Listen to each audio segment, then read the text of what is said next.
What's shaking, everybody? My name is Ross Mandell. I'm coming to you live today from Delray Beach, Florida. I mean, there's so much to say. I'm going to jump right in.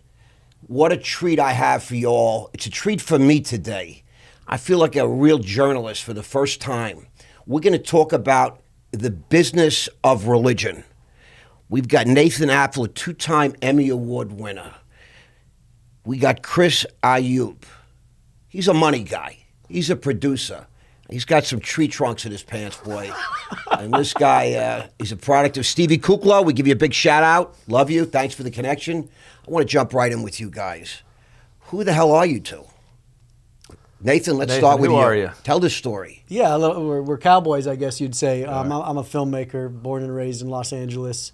Born and raised in the kind of modern megachurch, and loved church, loved the experience growing up. When I was 18, I started making trash TV and travel TV, and I just traveled the world for about 2 decades. And every time I'd come back to the States, I just started feeling kind of icky when I would walk in my church. I'd go in the favelas in Brazil and the mountain ranges in Honduras and go to some of the poorest churches in the world, and I felt God there. I really did. And then I'd come back to my polished church, and I just felt like it was more of a show. And so I started asking a few questions, and I immediately was kind of kicked to the curb and said, hey, we're the authority of God. Don't you dare question us. And so as a kid who doesn't like just straightforward answers, I said, why? And that's what led me on a 12-year journey. And so we're launching the religion business July 10th. What exactly are you launching? Explain. We're launching a 7-part docu-series that's 12 years of research on the nonprofit sector here in the U.S., and then we drill down on the religious exemptions because it's one of the most abused sectors in the U.S. from a business perspective and a money perspective. Now, this docu-series already been filmed? Yep, we've been filming for 12 years, and so it's clocking in at 7.5 hours. And so I always tell people we're unpacking the oldest business model in the history of humanity.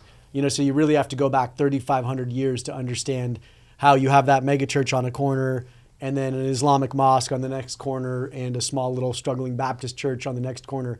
You have to really understand 3,500 years of history and kind of humans building boxes to understand how that all functions. It's like organized religion you took a look at, right? Organized religion, but yeah. Let me just understand, Nathan. This is for the camera. This is for me. We just prayed. Nathan led us in prayer prior to the filming of this episode.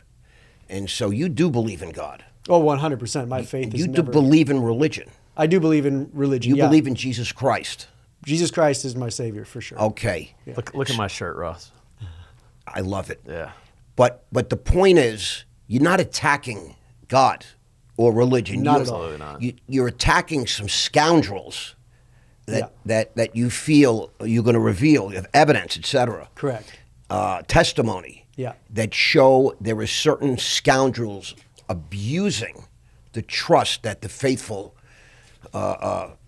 give to the church, like tithing, etc. Is that fair to say? Yeah, I wouldn't even say we're looking at scoundrels as much as we're looking at loopholes in the IRS regulations that allow the scoundrels to play. Correct. The abuse. Correct. And this is perpetrated by individuals. Correct. Like, you put your faith in God, not in man. You believe that. We always say humans will human. So if there's a loophole where I can make good money, and I'm going to probably take advantage of that, and humans are going to human. So Chris and I have full faith in God and our Creator. I'm a Christ follower. My faith is my own, for sure. And that took 12 years of research to finally look at the Bible and look at all the early apostolic writings and be like, this is my faith. I know it. It's mine. I don't have to listen to someone on a stage tell me what it says. I know it intimately. And so, yeah, my faith has never been stronger through this journey. So you began this journey, and at some point, most filmmakers need producers, right? Yeah. I mean, I'm producing a film now. Yeah. So I understand a little bit more now about that industry. Yeah. And I might do 2 films, as a matter of fact. One is a good Christian film supporting. Now, who are you? I'm Chris Ayoub. I'm the executive producer of the religion business. And so just by background, first generation American. My dad came in from Lebanon, and my brother and sister were born overseas. My mom's born in Puerto Rico, so considered part of America as well too. And I grew up Catholic, and I went to Catholic school. So throughout the years, I mean, faith's always been important to me. I did notice quite a bit growing up. My relationship with God was always a very important one, but I struggled finding community oftentimes in institutional type churches. So I'm a military guy. I went to the Air Force Academy, OIF veteran, and What does that mean? cross commission, Operation Iraqi Freedom. So you fought for this country. I did. I want people to understand, thank you for your 64 service. combat missions. Yes, sir. 64 combat Yes, sir. missions? Really? What does that mean? You flew jets? Or?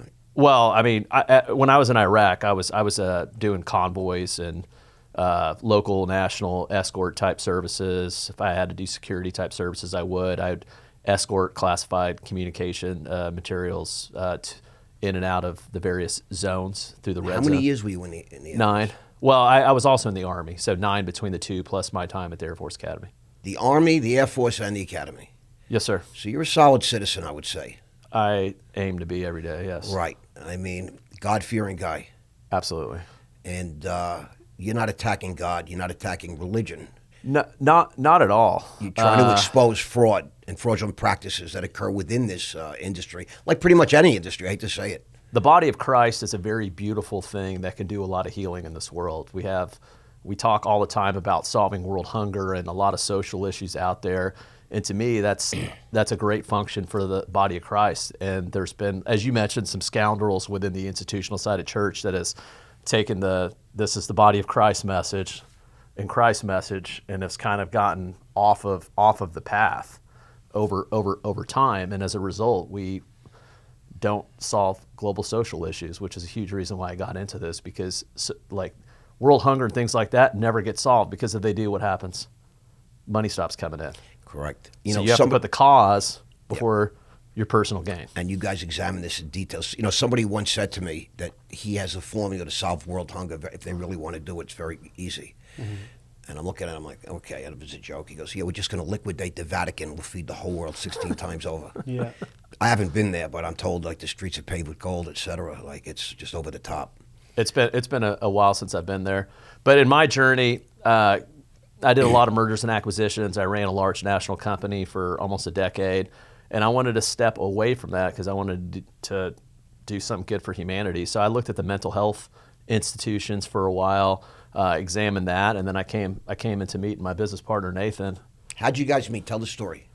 So the last industry I was in, there was a business colleague who I became good friends with, and he was telling me about this friend of his named Nathan that is a 2-time Emmy Award-winning filmmaker that was doing this Docu-Series called The Religion Business, and shared with me some snippets and some data about it. It was very intriguing. It had a lot of light bulb moments for me, like $890 billion donated annually by individual donors globally to the Christian church. We're in the wrong business, fellas.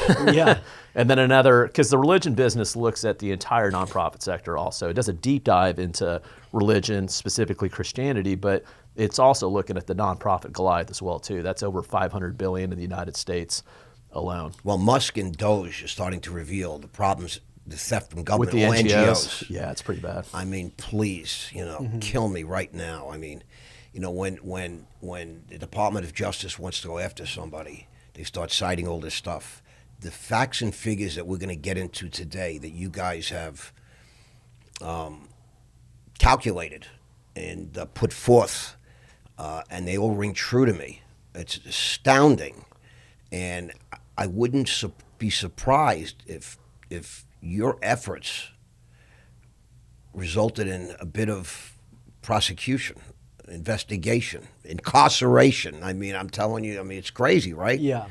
I mean, so you were in the corporate sector, Chris. Tell us about that. You leave the military, you leave the Air Force. Just I'm trying to get some background. Yes, I did. I was a president of a real estate management firm, and I focused a lot of my energies on mergers and acquisitions. I've done about 20. For buying and selling companies, I want the audience to know it's not that sophisticated that way. Absolutely. So deal maker. You're a deal guy.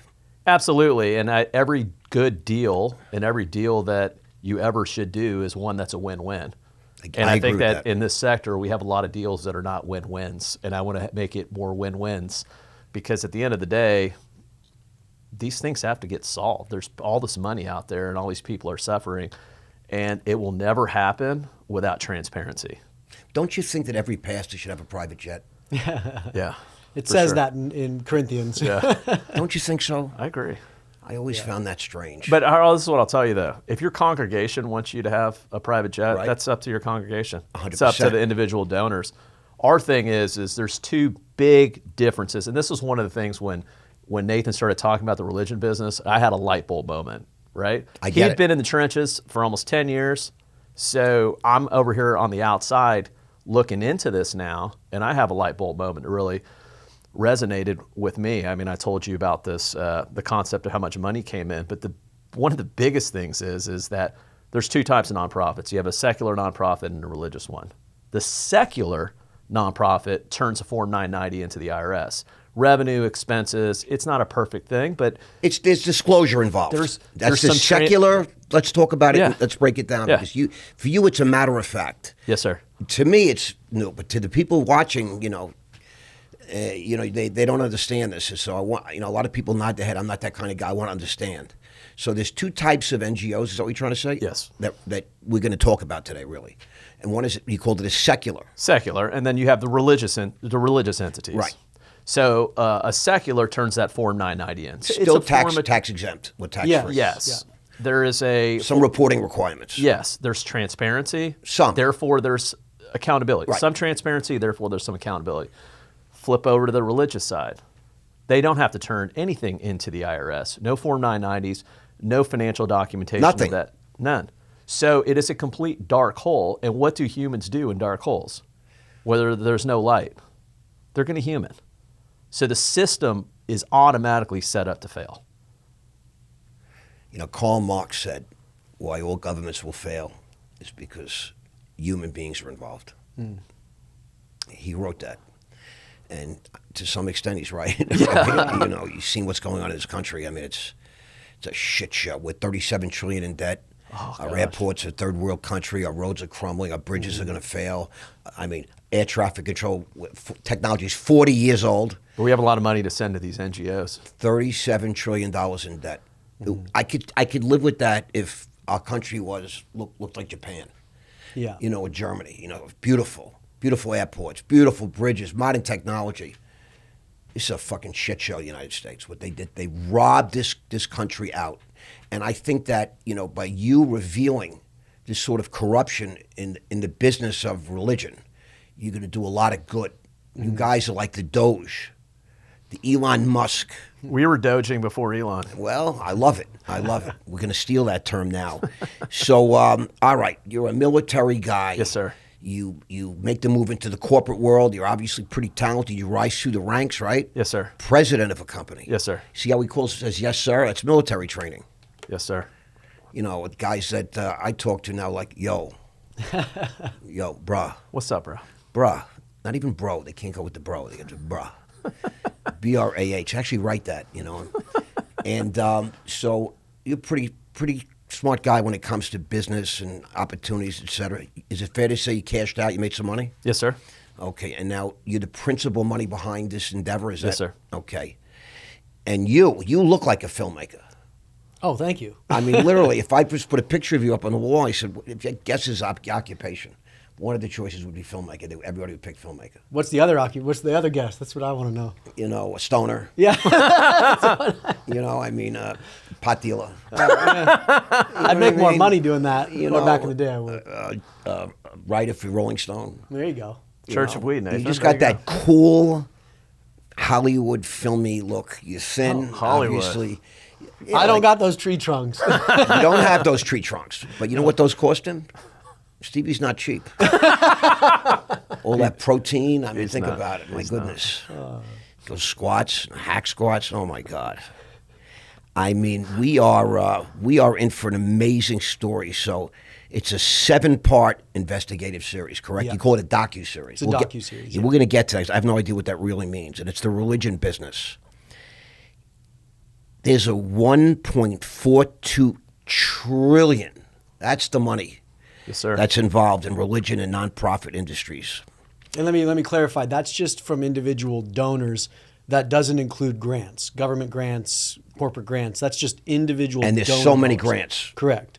That's just donors, Yes, sir. individuals that are trying to like. That's my grandma. That's your buy mom. their way, that's your wife. I'll tell you a story. So, a guy that built my website, his wife, I was sitting with during the Super Bowl, and we're just chatting. These people don't have real money. They don't. They both hustle and work hard. They don't live big. They scrap. These are good-looking people. And she was showing me some of these things because I'm a financial advisor. You know, I spent 40 years on Wall Street, all these different things. And I see something that hits me. I said, "What is this?" She goes, "Oh, I tithe to the church." No, she has no money. Mm-hmm. And she hustles. She works hard. Yeah. And I say, "I don't understand. What does that mean?" She goes, I give to the church. You give it to the church. You give this money to the church every month, just every month. And she looked at me like, "What are you, stupid?"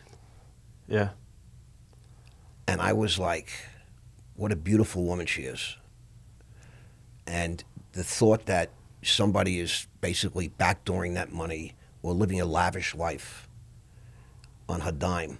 I don't know if that's what they're supposed to do. If they're God's chosen people. I don't know. I want to hear what your take is on all these kind of things. You know, you see the Pope and you see the Vatican, how these guys live. Yeah. I mean, they talk about the Vatican money. My guess is the Vatican's got more than $1 trillion. Way more. No, the Vatican is cash poor, but asset rich. But there's one church that's going to hit $1 trillion in the next decade. Would that be the Mormon Church? Yes, sir. Yeah, because I had some dealings with the Mormons about 25 years ago. It was an experience. Wow. I learned quite a bit about these fellas. They don't They're drink. smart. They're very smart. They don't curse. They cheat on their wives. They lie about it. And it's all about the buck. Mm-hmm. And they kick up to the church, just like, you know, the soldiers in the Gambino family. They kick up to the Don. Mm-hmm. I mean, it's staggering. My little experience was pretty staggering, so you guys know. Yeah. And then having read the research that we put together, mm-hmm. that you guys put together, I'm blown away. So now, have you seen how much their estimated worth is right now? I saw some figures. Yes, 265 billion. Billion. Yeah, mm-hmm. 265 billion. That's enough money to it's buy an unregulated every hedge team fund, in the right? NBA It's an twice unregulated and then hedge have. fund. Yeah. I get that. Yeah. You understand? I get that, and we're going to get to that. But and you'll love this. So I want to mark this down. Yeah. It's a hedge fund registered as a church. Of course. So that's the unregulated But side. that's beautiful. Yeah. Oh yeah. How beautiful They is that? slipped some code into legislation, right? To be able to call things an auxiliary. Correct. Yeah. In the 50s and 60s. This is the historical lesson you learn in the show about how could you have in 2025 a hedge fund registered as an auxiliary to a church. So you have to learn the milestones that Congress and the IRS, did throughout the history of America to understand how you can have a $265 billion hedge fund be a church. So we're not even saying, hey, the LDS Church is wrong in that regard.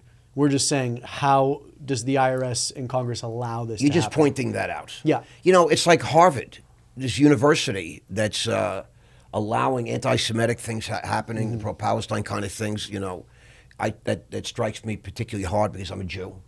My brother's Israeli.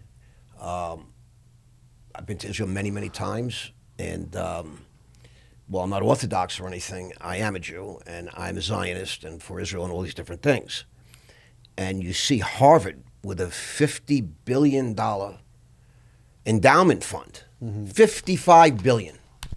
That's a lot of money. And the United States government is giving them billions. Yep. By tax money. Mm-hmm. Why is Harvard entitled to this money when they have $55 billion? No wonder why they act any way they want. And when Trump says, I'm going to cut you off if you don't stop, they didn't stop. Mm-hmm. So what will give you, big deal. What are you going to do to us? Princeton said, fuck you. Yale said, fuck you. Columbia, I think, is the only one that said, we want our money. So now they're laying off a lot of people. Well, there's an expression for that, right? F you money. Yeah. Yeah. They have it. I get that. And so, Nathan, let's now dial the clock back. You're a young filmmaker. You traveled the world. You said something like Trash TV. Yeah, just Temptation Island. And, Did you do Temptation Island? I did Temptation Island. Bro, yeah. I would give you a fist bump, but I can't. I did John will kill me if I move the mic around. I did 2 series of Temptation I Island. love yeah. it. I actually watched 1 or 2 seasons of that. There you go. I was in some of those rooms. Let's just say it was sweaty. So you go to the island and you actually film? I was the camera. I was the camera operator back in the day. And you guys working cameras? A lot of cameras. A lot of involved. cameras. Yeah. Yeah, I mean, I always wondered about how you film all that stuff. Oh, it was funny. Like as soon as the clock hit 10 p.m., everybody started putting tequila and whiskey in their coffee because we were like, "This is gonna get weird." So, but you're in some cool, fun stuff, right? Oh yeah. Most of my work was action sports, so surfing, snowboarding, and then trash TV. So action sports takes you to some of the most remote places in the world. So I've been to the giant wave surfing. Yeah. I've been to the outer islands in Indonesia. I've Wow. swam at Chopu in Tahiti, the heaviest wave in the world, like shooting water. That was kind of my specialty in my 20s was water cinematography. So you're a lunatic. Yeah, I had a death wish in my 20s for sure. I'd swim in the sharkiest places in the world just because I was like, let's play. And yeah, I wasn't a smart 20-year-old. Now he's. You really don't doing look the too religion old. I don't business. see any gray in your hair yet. Not yet. Not no. in your eyebrows when you're in your 30s. How old do you think? No, I'm 40. I'm going to be 41. Good looking man, 40, right? Thank you. It's Guys the weed. So that's, I tell you, weed keeps you young, I think. I stopped smoking like 30 years ago and I aged quickly. Yeah. Stress gets you, stress is all like cortisol. And You all look that great, stuff. man. Like, I'm like 150, so Yeah. not bad, right? Well, I had a brain injury when I was 16, and so my memory's really shaky. And so I think that's where I don't stress about much because I wake up the next morning and I'm like, I don't even remember yesterday, so let's just move on. I only look towards the future, and so yeah. Living in the present, that's a gift. But I just want to say, here's the thing that I found very unusual.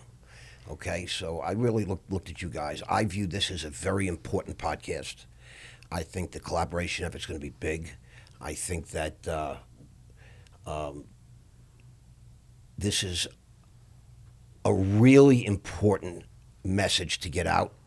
I think that everybody intuitively knows there's unbelievable corruption, unbelievable corruption, but I haven't seen anybody successfully pull down the curtain. And as I said before the podcast, I think it's really important because I believe in organized religion. I do. To me, any practice that involves being kind, being faithful, being loving, being respectful, being honest, outlawing murder, theft, all these different things, to me is a good practice. To me, right? I don't care if you call if it's Allah, if it's Jesus, if it's Vishnu, it doesn't matter what you call. I believe in that there's one God that we all serve and is the creator. He goes by many different names and he even talks about it in the earliest scriptures. But so you're this sort of fun, cool dude, LA dude, that found a cool gift, which is recording things on film and video, right? Yeah.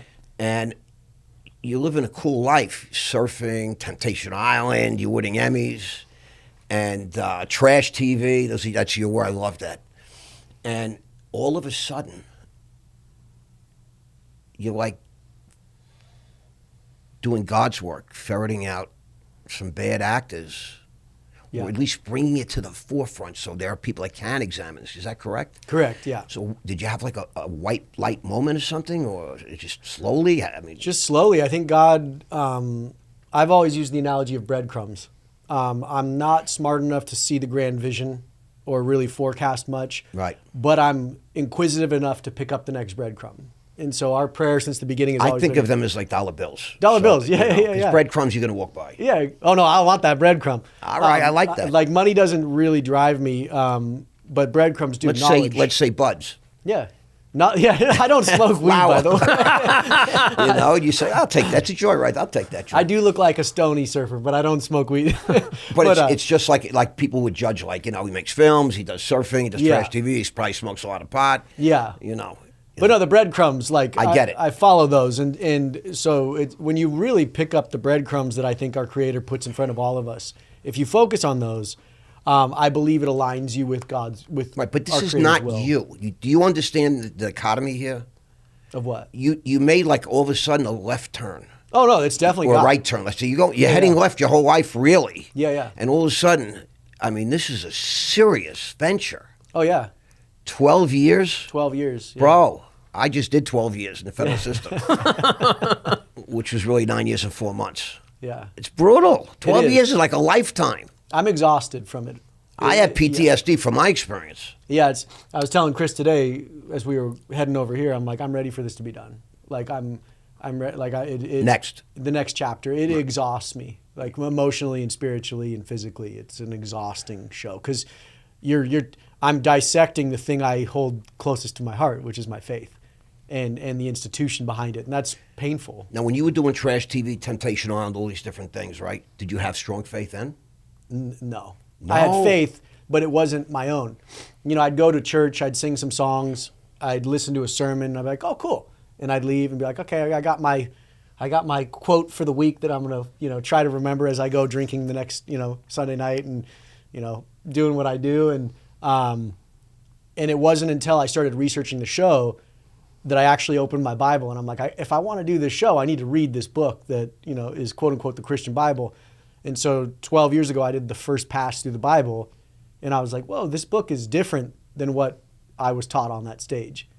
And flash forward 12 years, I've read it probably 10 times. I've read the Apocrypha multiple times. I've read a lot of the early apostolic writings. I've read multiple translations. I'm very well versed now on those early writings and what became the current Bible most people hold in their hand.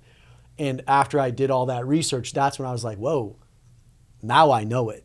And I know who this guy Jesus of Nazareth is, and I know who Paul is and why he did what he did, and what they stood for. What they stood for and what they died for.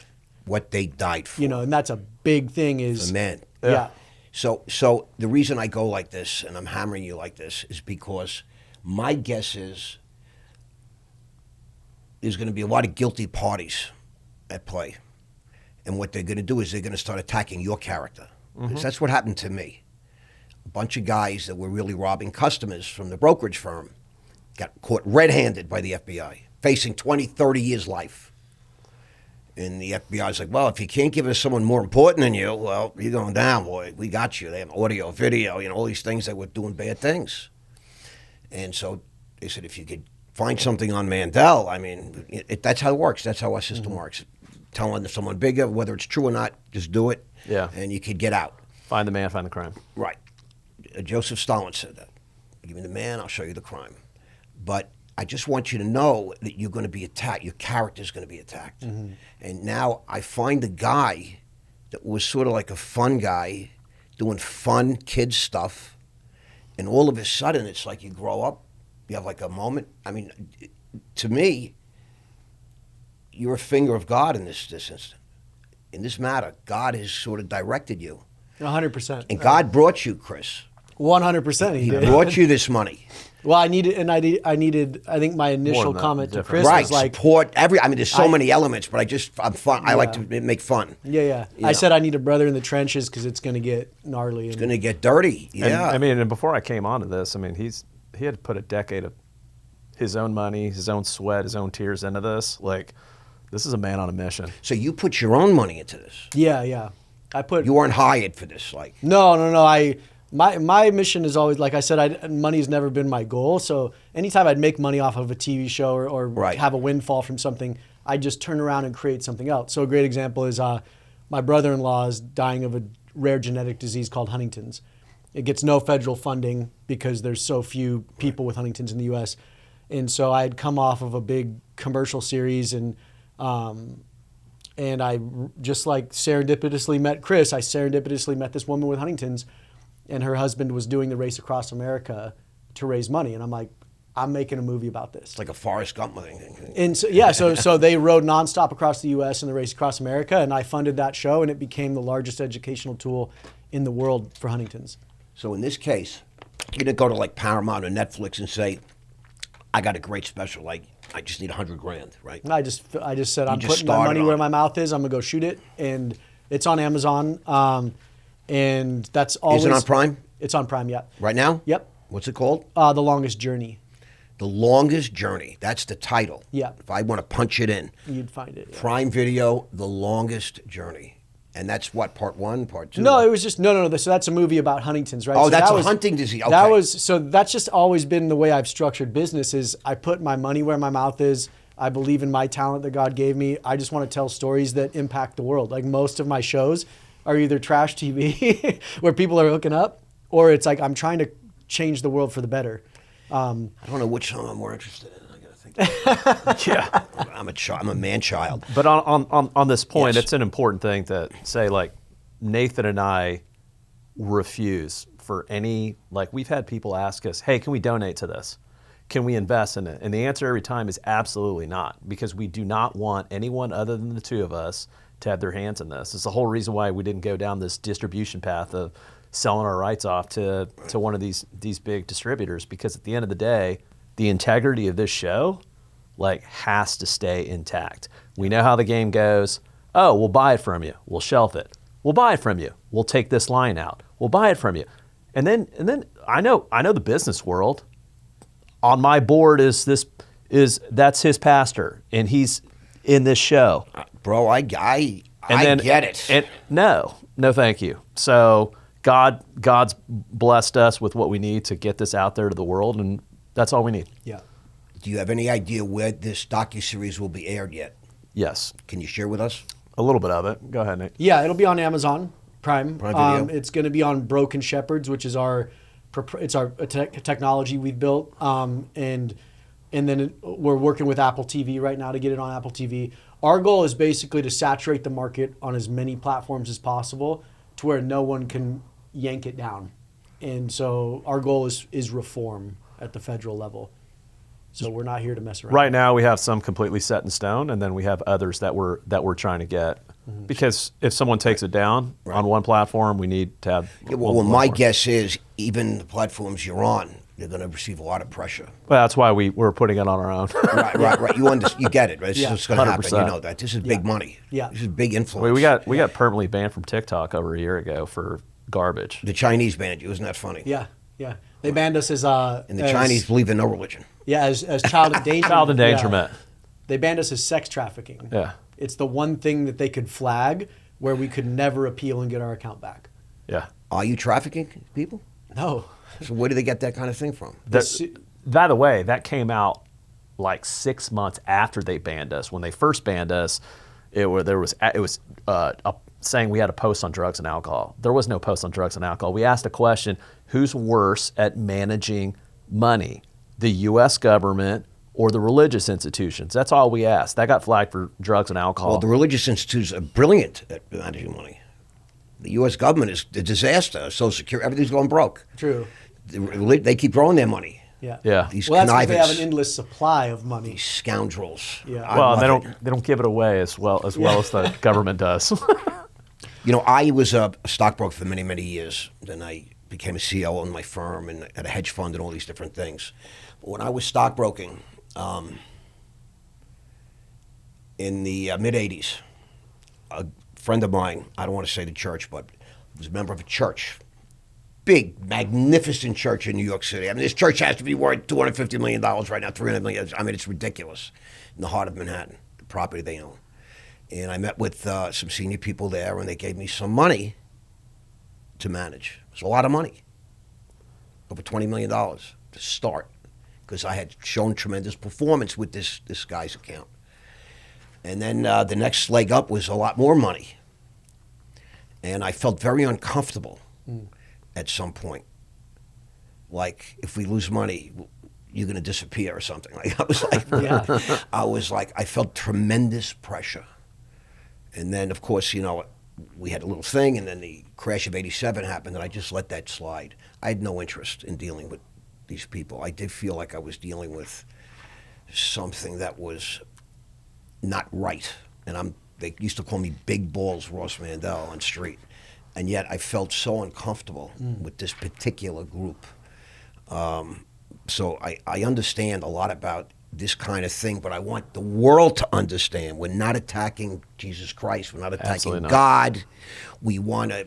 There's evidence of systematic and institutional fraud. Yes. There's some bad players in what I think is a beautiful thing. And we're not attacking giving either. We're actually encouraging generosity. It's just you have to know where your money's going. Where it's going. Right? Yeah, sad stat is only 3% of donors ever even ask where their money went after they give it. Well, it's like the United States government. We gave $300 million for Uruguayan gerbil studies. And they were drugging these gerbils. 300 million. You know what I mean? That kind of a thing is becoming revealed. You know what I'm saying? Yeah. And as a taxpayer, I'm not down with that. Are you? No. No, I don't care about Uruguayan gerbils. Yeah. I had an American gerbil. What about Sesame Street in Iraq? Are you down with that? Could you imagine? Just could you imagine? They would hang Big Bird from a friggin', Hey, I already fought one war there. Like, yeah. Like, come on. What now. an insult to someone like yourself. Yeah, it is. What an insult. Somebody that served this country that way, put his life on the line. I mean, it's just, we joke around, but this is serious business, man. Yeah. And you guys, I mean, have you had any pushback so far over the course of this 12 years? Yeah. Yeah. Tell us about it. Yeah, I was arrested in Texas after a 2-year conversation, or I was trying to have a conversation. I spent about 2 years reaching out to this one church in particular. You want to share about it openly? Yeah, oh, for sure. Tell us the name. It's called, his name's Ed Young Jr. His church is Fellowship Church in Grapevine, Texas. And this is a breadcrumb. So I'll give you an example of the breadcrumbs. I was in Dallas visiting my dad, went to church. And what I would do is everywhere I'd go around the U.S., I'd just visit as many churches as I could because I wanted to get a pulse on the American church, right? Wow. And so I'd go to small Baptist churches, Methodist churches, you name it. And so I just Googled a church, like I searched the area and boom, I'm going to go to this church. So I show up. It's a satellite campus. So it's not even his main campus. So I walk in, I get a donut, cup of coffee, do the thing. I sit down, the fog machines are going, there's a band on stage. And he's not even there. They project him onto a screen. So I'm literally just watching him talk on a screen. Do you remember when this was? This was probably 4 years ago. Because you got arrested, so the public record of it. Yeah. Right. So this is after COVID. Well, yeah, after COVID. And so I walk out to my rental car, try to turn it on, and it kind of chugs. And I look under, and someone had cut the catalytic converter out of my rental car. Why? I don't know. A thief had just come in and cut it out. So it's in the church parking lot. And so there's cameras around. So I go inside, and I'm like, hey, can I just get the camera feed? Like someone cut the catalytic converter out. I want to send it to my insurance. And they give me an email, and they're like, email this person. I send an email, crickets, never hear from them. So I go onto their message board, and I send them a message through their message board on their website, crickets, never hear from them. I send a third email, never hear from them. And so finally I'm like, these guys just really don't want to help. Right. And so I say, this is in the show. I say, let's see if they'll take my money. So I send another email. I make a phone call. And I say, hey, my name's Nathan. And I don't lie ever in the show.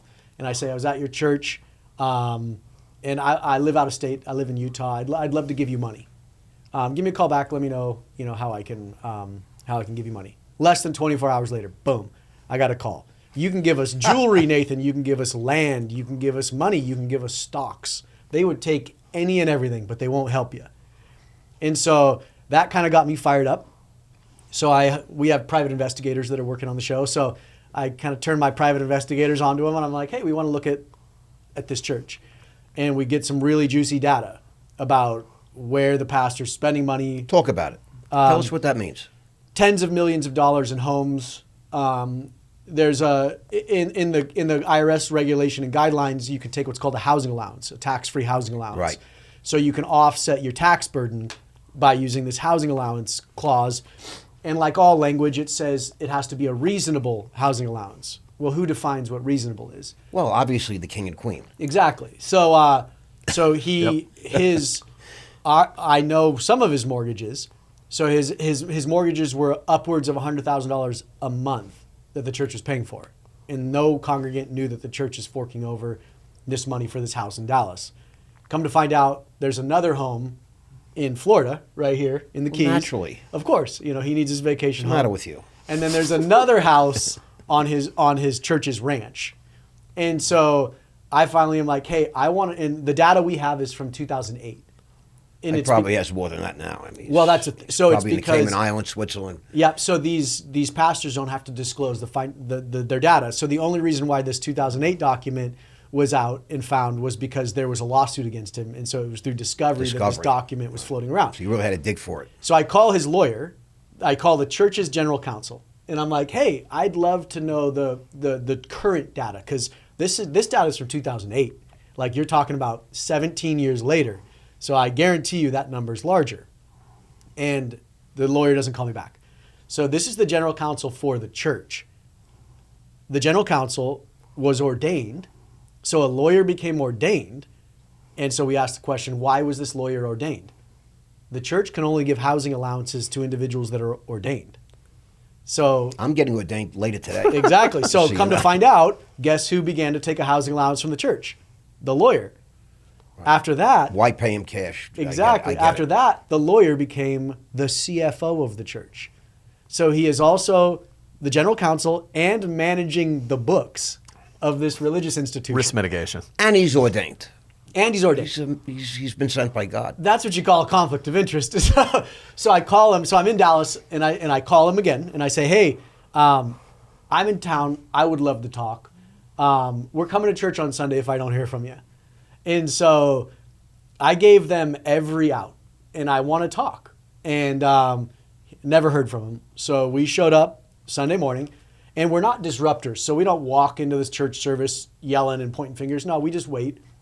And so I wanted to go to church service. I walked in, wanted to buy a sweatshirt for my fiance, wanted to buy a hat for my daughter. They sell merch at the church? They sell, yeah. This is the best part, his merchandise. It's his designs.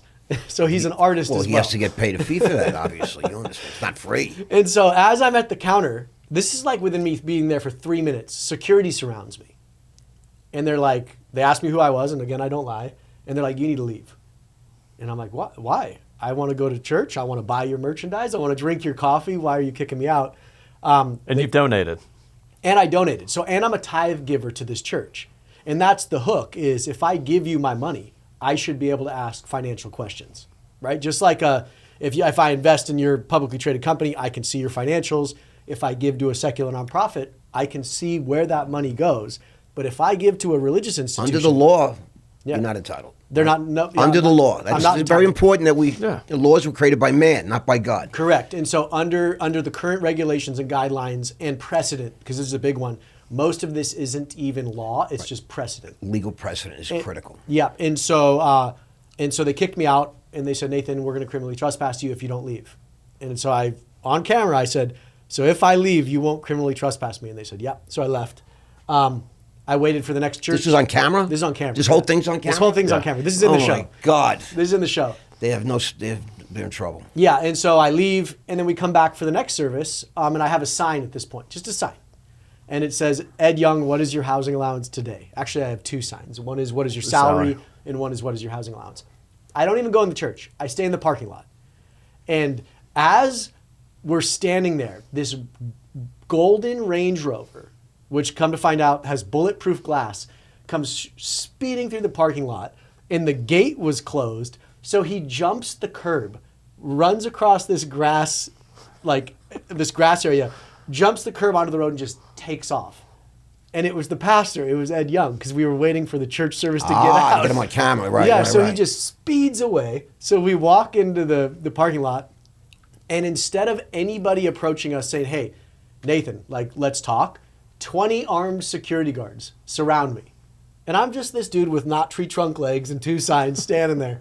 And But a cameraman. with two cameramen. Okay. And it was like I was a terrorist on their property. You are a terrorist to them. And all I wanted to know was 2 pieces of financial data, and I'd spent 2 years asking them for it. And instead of saying, hey, I even said in the first interaction, I said, just give me the name and phone number of someone I could call. And they said no. And so there's so much entitlement from these church leaders that they do believe they are anointed by God, and if you ask them financial questions, They're bulletproof. yeah, They behave like they're bulletproof. Yeah. My guess is you guys are going to take him down. His name is Ed Young. Ed Young, yeah, Still around? still around. There's a big lawsuit happening at his brother's. his brother's church as well. Naturally. Because, you know, It's a family business, It's a bro. family business. What's the matter with you? Yep. And so, It's a good business to go into. yeah. And so his brother's church down in Houston has a big lawsuit against him right now because they changed their bylaws to literally turn it into an authoritarian monarchy. So no one can get in or ask any questions, and just the family makes decisions now. And you're talking about $100 million a year business. Now, isn't Joel Osteen from that part of the He's from country? He's Houston. Yeah, Lakewood Church. And have you ever looked at his practices and all that? So the funny part about the religion business is I actually shot the whole show 12 years ago. When I first started, I took a film crew around the U.S. and we went to Lakewood. I got kicked out of Lakewood's church. Joel is not in this show strictly because there's more malicious players out there. Joel is, and here's what I want to say: like, I don't even look at Ed Young or Kenneth Copeland, who we profile in the show, as these nefarious characters. They're byproducts of the system. Correct. And so, That's the sick part.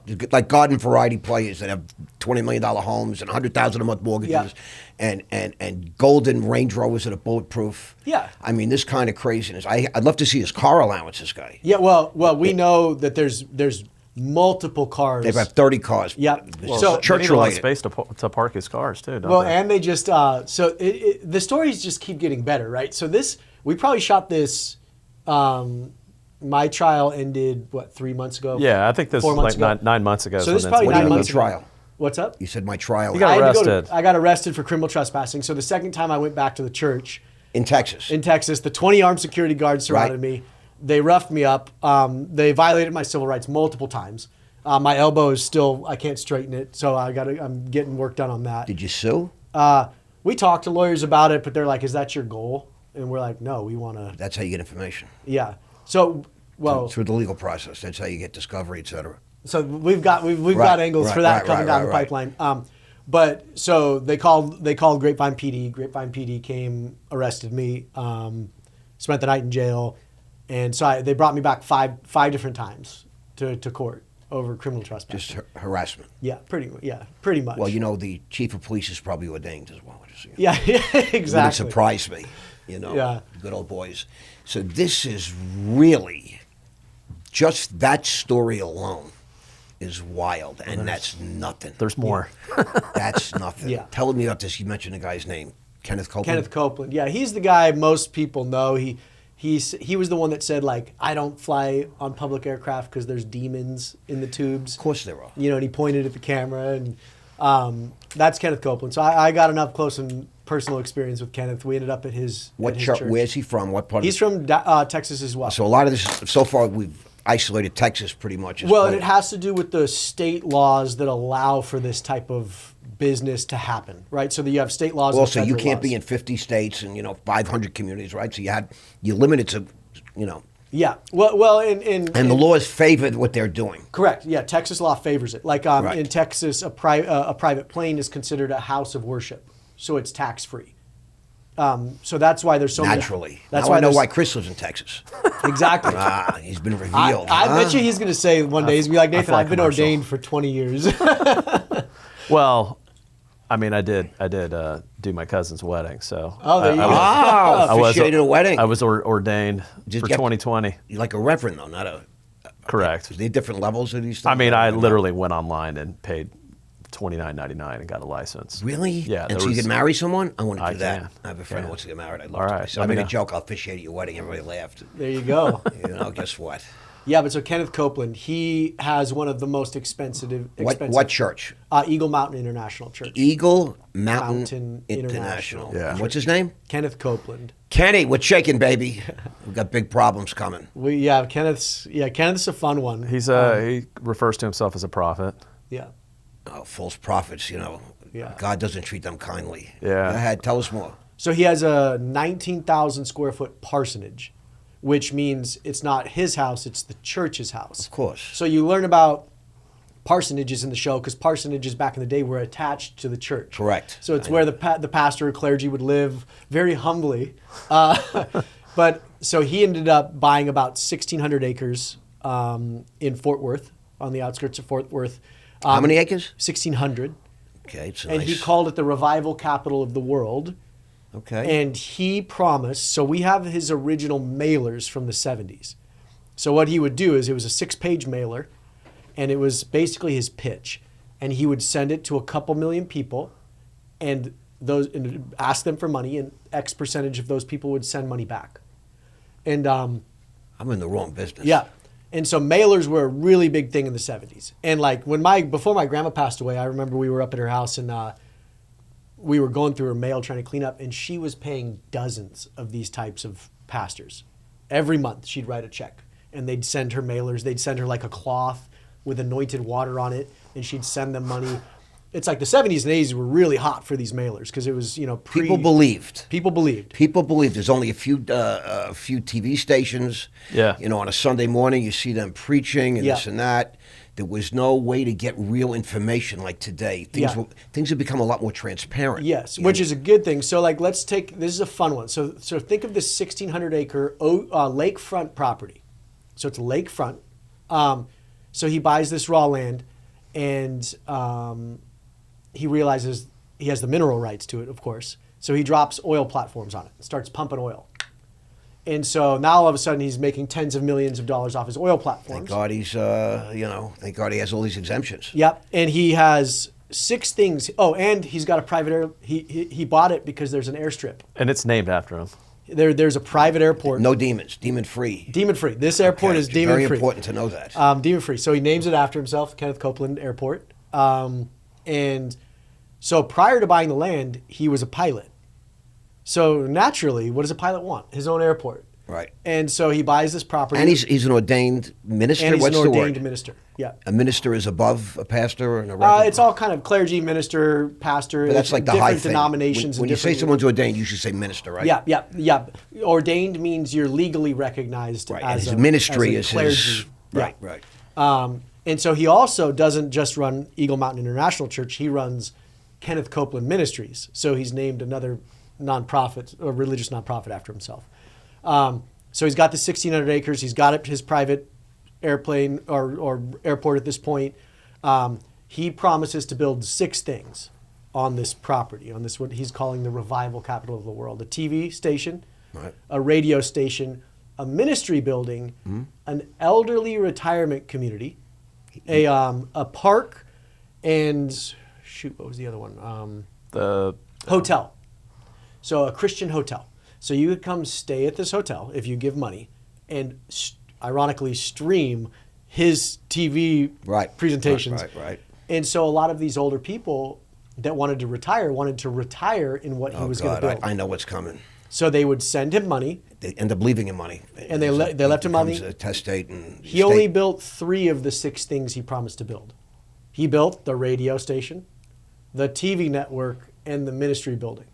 The 3 things that the donor could use, Right. the hotel, the elderly community, and the park, those were never built. In the for-profit world, we call that fraud. It is outright fraud. Period. Outright fraud. No, in any world, fraud is fraud. Fraud is fraud. In the religious space, though, you cloak it as faith. Give with faith, because we're going to build this. He is still, to this day, almost 40-something years later, pitching that same bullshit pitch from the 1970s. He still calls it the revival capital of the world. And he's in the show. He's featured a little bit. He's featured, yeah. So I go to church. I go to his service. I wear undercover glasses when I go in. So I immediately have 3 security guards sitting around me. I'm very well known. Ed Young's security team. They called me Hot Dog. I had a code name.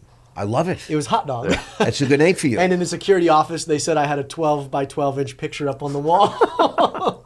But yeah, my code name's Hot Dog, I guess, in Texas.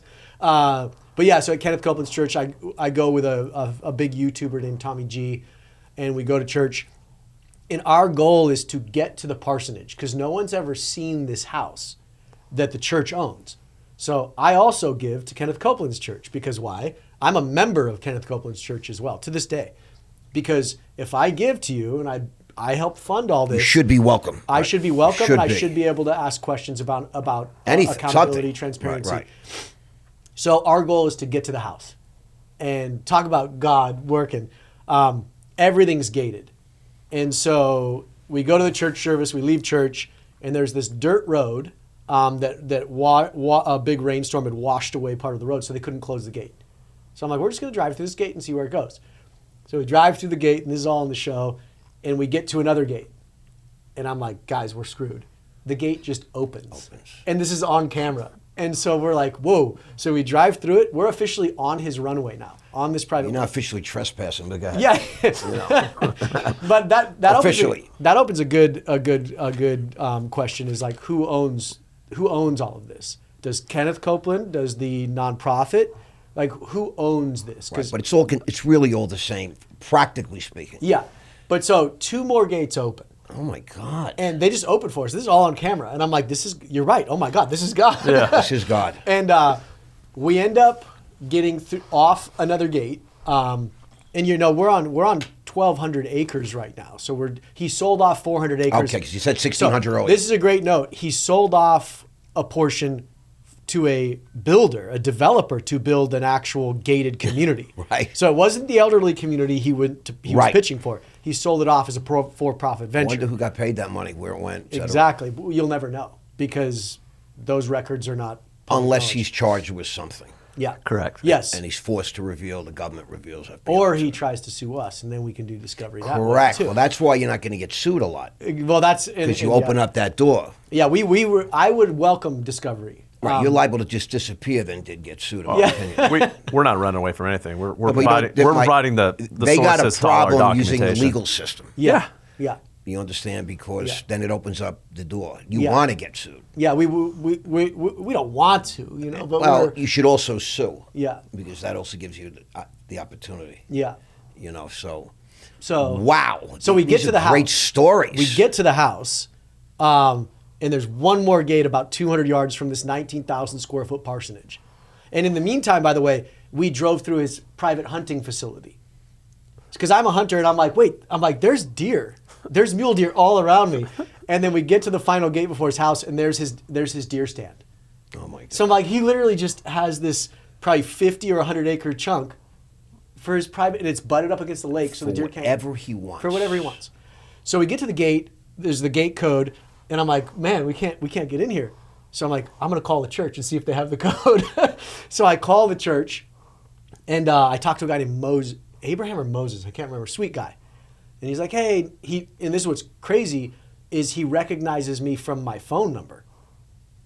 So he goes, Probably comes up hot dog. yeah, exactly. So he goes, Nathan, how are you? Like, thank you for giving to Kenneth Copeland Ministries. What can I help you with? Like, so their telemarketing is on point.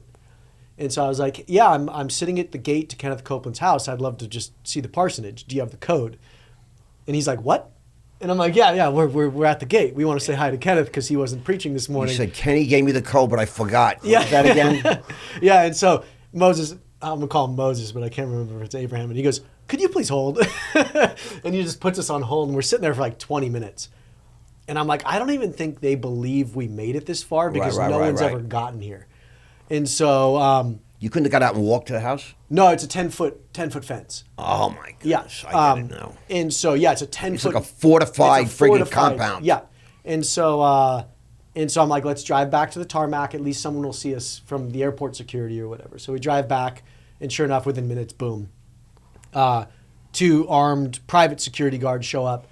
And in the meantime, when we left the church earlier, their foyer had 5 other armed security guards standing there, and they see me. Because everybody knows these guys know my face.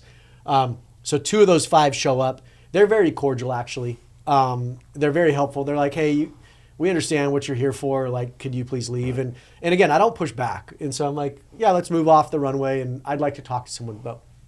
And so as we're being cordial, this F-150 with a big front, grate basically, comes speeding at us and just locks up and slides into us and almost hits us. And out jumps, it was like out of a movie. He was in a suit, in an orange tie. And Looked like John Ritter. He looked like John Ritter, like an old John Ritter. It was Ken Copeland? No. So come to find out, this is Ken Copeland's private security guard. Okay. So he jumps out of this truck, and he opens his jacket to show his firearm, and then he waves his badge, and he goes, get out of here right now. And the guy I was with was smart enough to go, let me see that badge. Right. And he goes, no, I'm not going to show you my badge. And it turns into this, because it was like an Amazon badge. He had bought it, bought it off Amazon. It's not legit. It's not legit. So he's impersonating an officer. He's like threatening us with his firearm. And the paid security guard, the actual private security guard, grabs him and shoves him against his truck. And he's Wow. like, get out of here. Well, he'd already put his hands on y'all at that point. Yeah, right? he had touched us. He had committed assault. Like he had assaulted Wow. us. Yeah, and so there. And so Did you have any of this on film? Oh, It's all on film. All of it. it's all in the show. And so the private security team is like, get out of here, and it's just a really fun interaction. And all we're doing is saying, hey, we want to know where these other 3 things that Kenneth promised to build are. We ended up leaving. Cops got called. But these private security guys are smart because they know if we get arrested, it just looks horrible. So they're like, please leave. Even the PD, local PD is like, hey, can you guys leave? And we're not going to push back. So we're just like, sure. Right. Like, we'll leave. Thank you so much. But Ed Young's guys, those 20 security guards were Right. all just like, they were good old boys. Like, Right. one guy was in camo, one guy was in black, one guy, like, there was they all had these, like, these pens. And come to find out, the color means your rank within the church. So some are armed, some are not. I get it. But it's just all, they're all like, what would you call them? They're just like Wild West. They just want to be the hero. And so they all wanted to put hands on me. So that's what's fun is when you get these renegade security guys who have no training. But you got to realize that these guys are probably indoctrinated. 100%, yeah. You're the devil. You're Satan in disguise. Yeah. You're here to destroy the church, Yeah. which employs these people and does supposedly good, Yeah. which is nonsense because they probably do 1% good and 99% nonsense. Yeah. I don't know, but I'm just saying.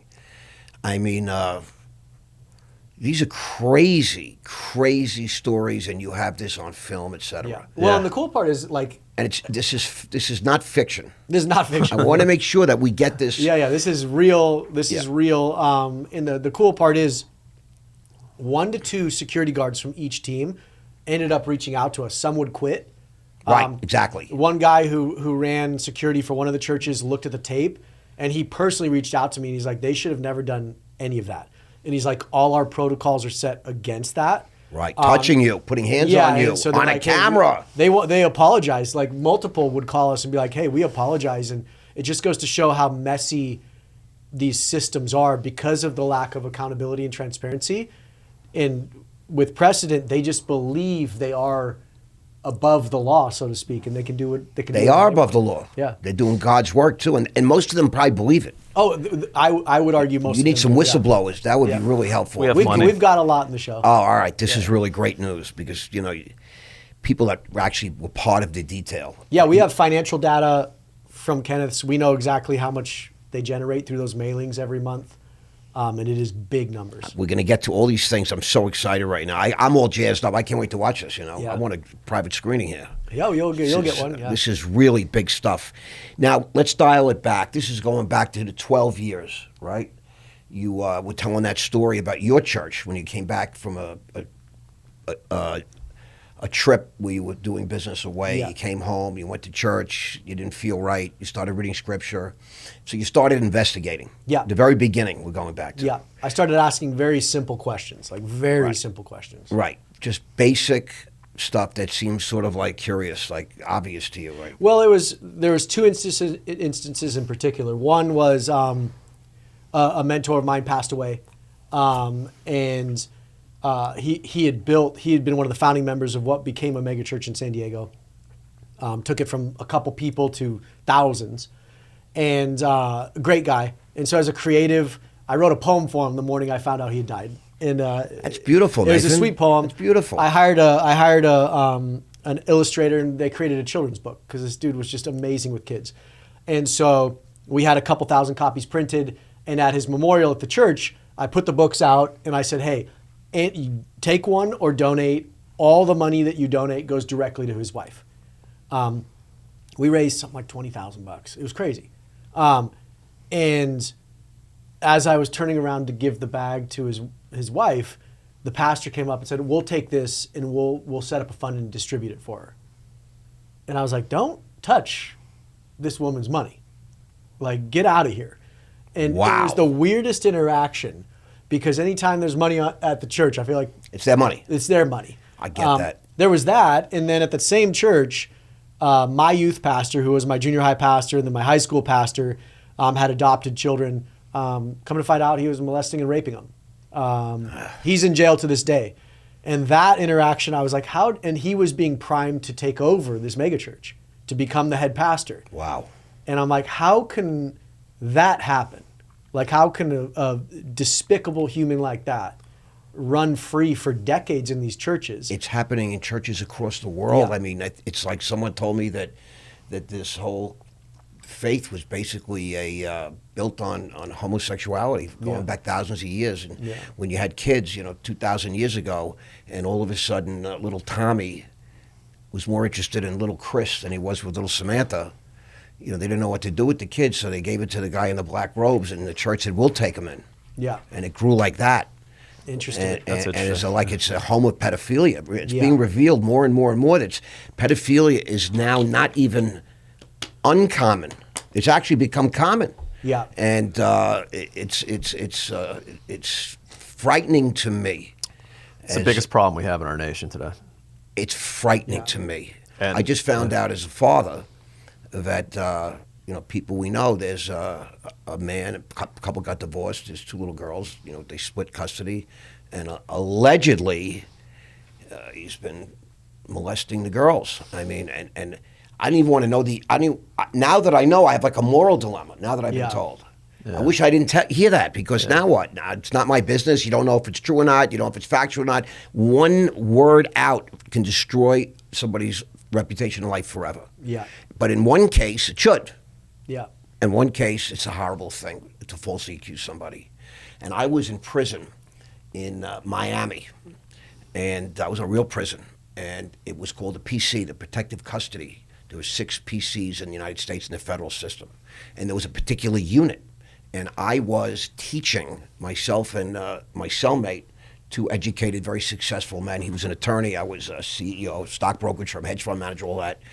And we taught some classes, and they put us into this unit, which was like a little bit more spiffy than any other unit, and they had a private room. And we were teaching these guys, and we go around and say, tell us a little something about who you are, why you're here. It's prison. And it turns out 15 of them were chomos, child molesters. Wow. Pedophiles. 15. And they're sick people. Yeah. They don't even understand they're doing anything wrong. I'm just telling you the truth. I've lived with these people for 3 years. They are sick, and they think that it's incurable. And they think that we just live a fake life. We also want to have sex with 5-year-old kids, but we don't admit it as something. And they truly believe this. Wow. We have a segment in the show about this. It's so important. It is extremely important. It must be addressed. Yeah. There's a gentleman out there we admire greatly. His name's Victor Marks. Say it again? Victor Marks.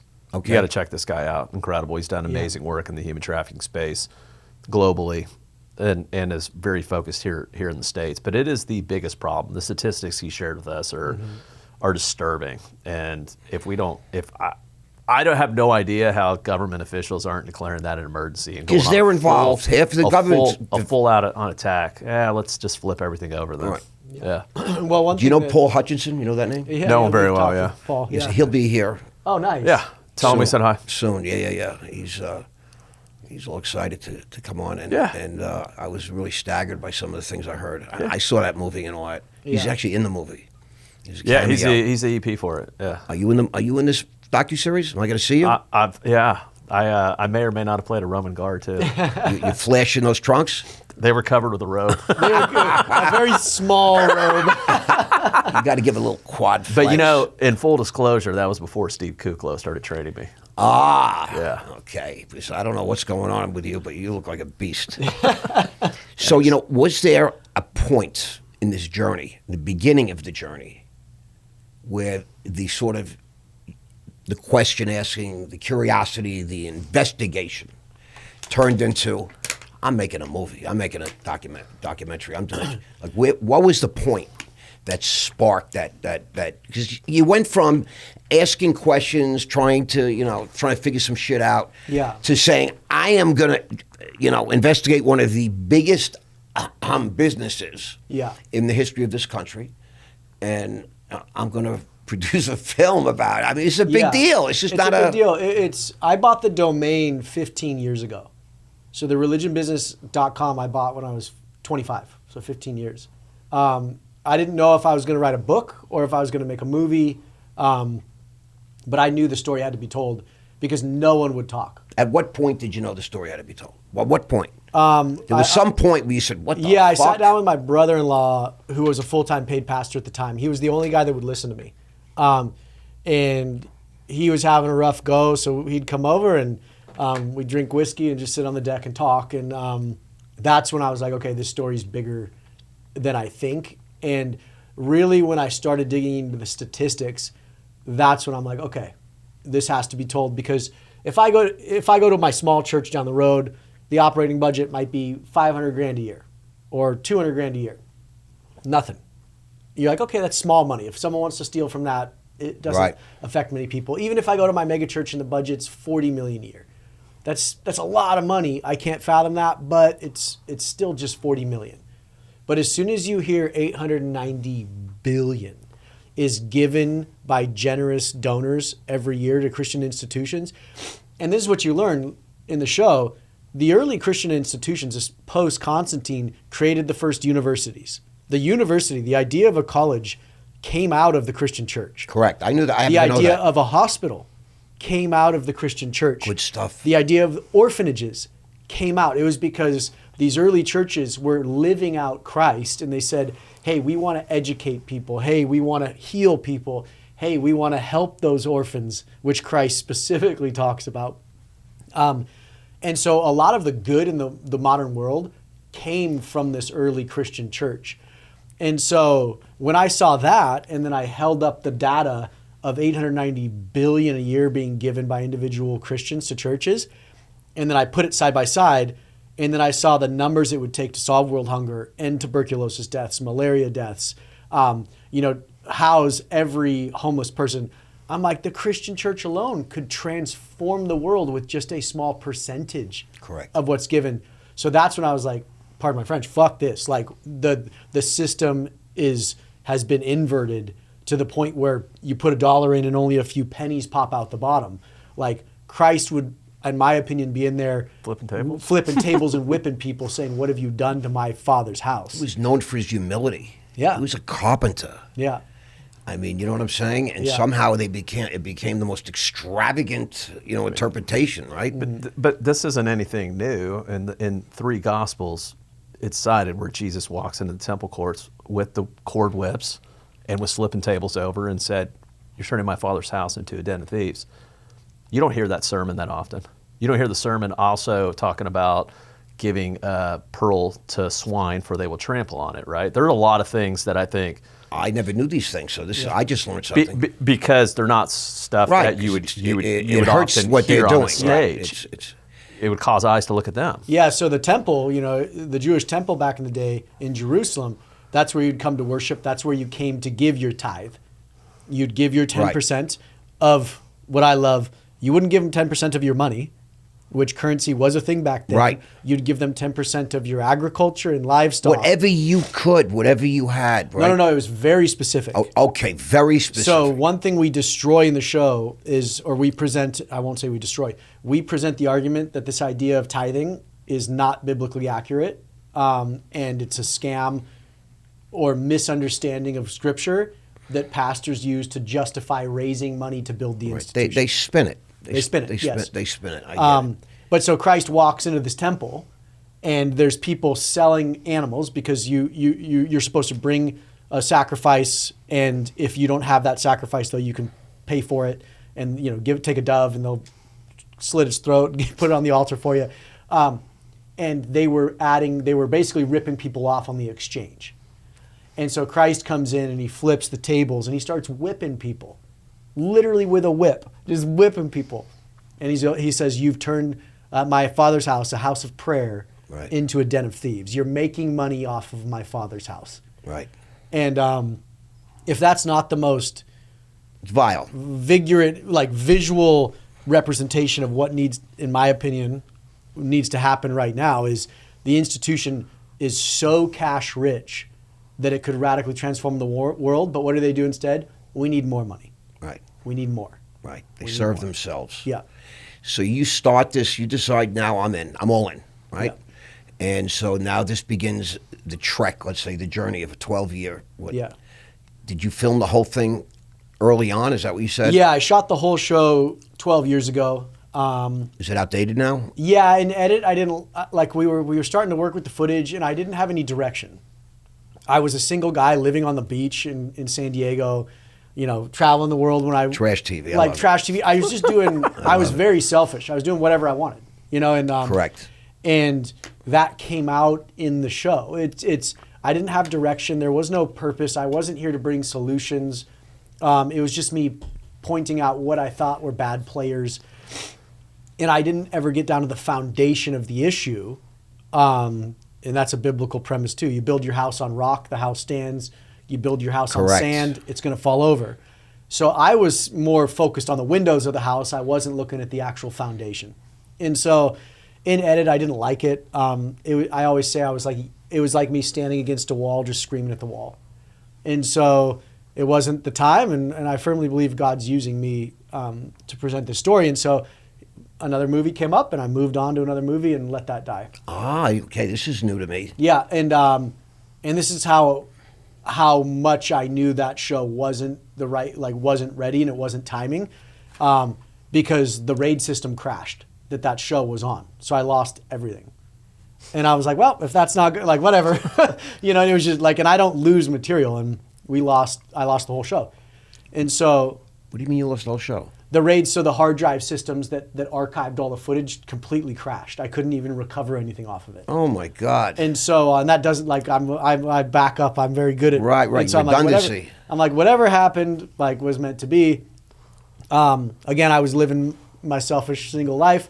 And I got a girl pregnant, and I never wanted to be a dad, never wanted to be married. I had this death wish, and out popped this little fiery girl, like just screaming. And I just fell madly in love with, like, as soon as I saw my baby girl, my whole life just shifted in an instant, because now I had responsibility for the first time in my life. Now we're getting somewhere. And I mean, like, I just wept, like just wept as I saw this little child, and I became the greatest dad ever. Are you a baby dad, or did you get married? I'm a baby daddy. Okay. How old is she? She's 7 now. I have 2 daughters. That's yeah, why she's I'm the very greatest. touched by this moment. Yeah, and so it was because of her that my whole attitude to my faith in the church, even the institution, shifted to where I wanted to bring her to church. I had great memories as a kid in church. And so I started taking her back, but then I just would get frustrated because they'd pass the plate, you know, and I just saw the whole system again. And but the love that was ignited in me for my daughter, in this idea of this is what a creator's love is. Like a small minutia of what I could feel for my daughter, my creator, I believe, has for us. And so I took that love and I pointed it to the church for the first time. And I said, I love this institution. It gave me some of my greatest memories, some of my best friends. So much good. And so it just shifted it from a lens of frustration to a lens of love. And as soon as that happened, that's where my research really began, where I'm like, okay, I want to know the problems. I want to know the issues. I want to know the good, the bad, and the ugly, so to speak. So this is 7 years after the Yeah, beginning. this is about 7 years after, yeah. Okay, and you haven't met Chris yet? Haven't met Chris yet. And so I was living in Maui. What a life this guy had. Yeah, sold my house in Maui and had a great windfall off of that. And so I'm like, okay, I'm putting all my money that I made off that house into the show. And so once I did all my research, once I had my foundation built, about 4 years ago I started filming, and I said, God, I don't know anybody I should talk to, so just open doors. And there's a professor, a Reformation thought expert named Carl Trueman, genius man. He's a Brit living in Pennsylvania. And I just emailed him. And I'm like, hey, I'm making this show called The Religion Business. You don't know me. Here's the pitch. Within 2 minutes, boom, he emails me back. And I'm like, whoa.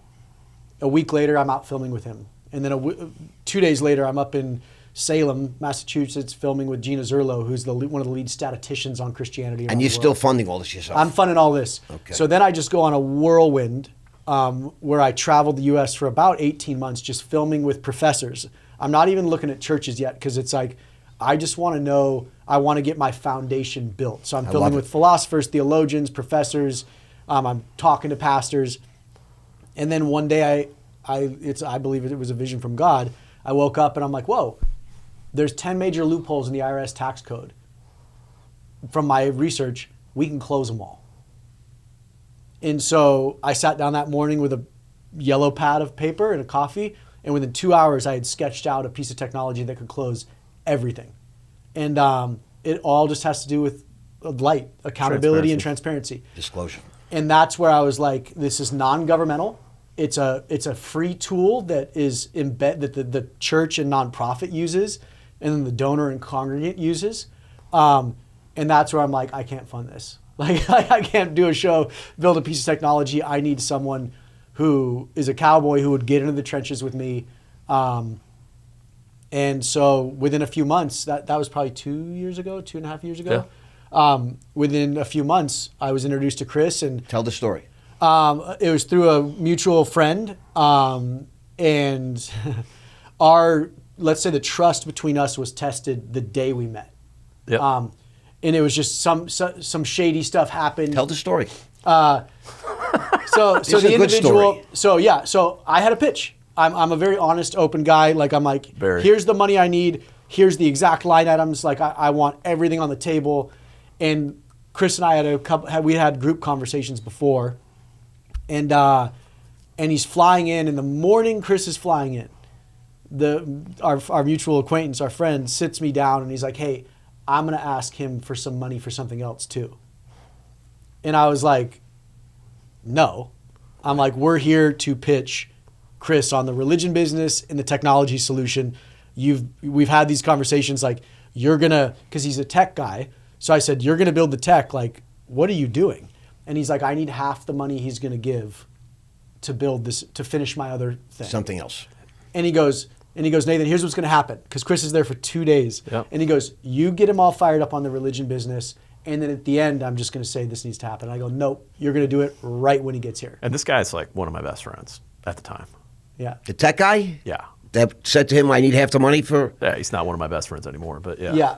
Yeah. You know, Confucius once said, the man that chases 2 rabbits gets no rabbits. Yeah. And that's what I'm thinking about in this story. Yeah. So what happens? So I say, you're going to tell him right when he gets here. And tell him what?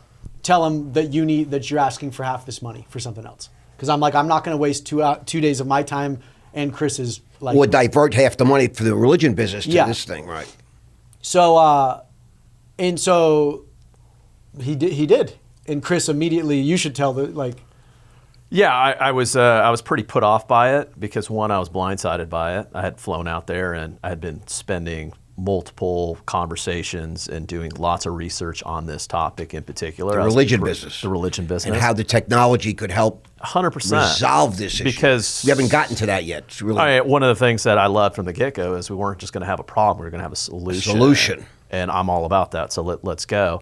And so one of the first, he throws this out there and then sets up a meeting, and the other guy is was my competitor for being the partner, the capital partner, and being the dude in the trench and all that, the brother and all that, brought another guy at the table. And I was for the religion business. Yeah. Yeah, I'm like, this is super weird. And he's like trying to pit these guys against each other, and I'm like, I'm here for Chris. I don't know this guy. So I was severely turned off, to say the least. So there was just other, silos of conversations that were happening that just showed that, like, I couldn't trust the guy. Mm-hmm. And Nathan and I chatted about it, and we had each other's back on it, and it was the truth and the light, and that's why I wanted to do business with him. Mm-hmm.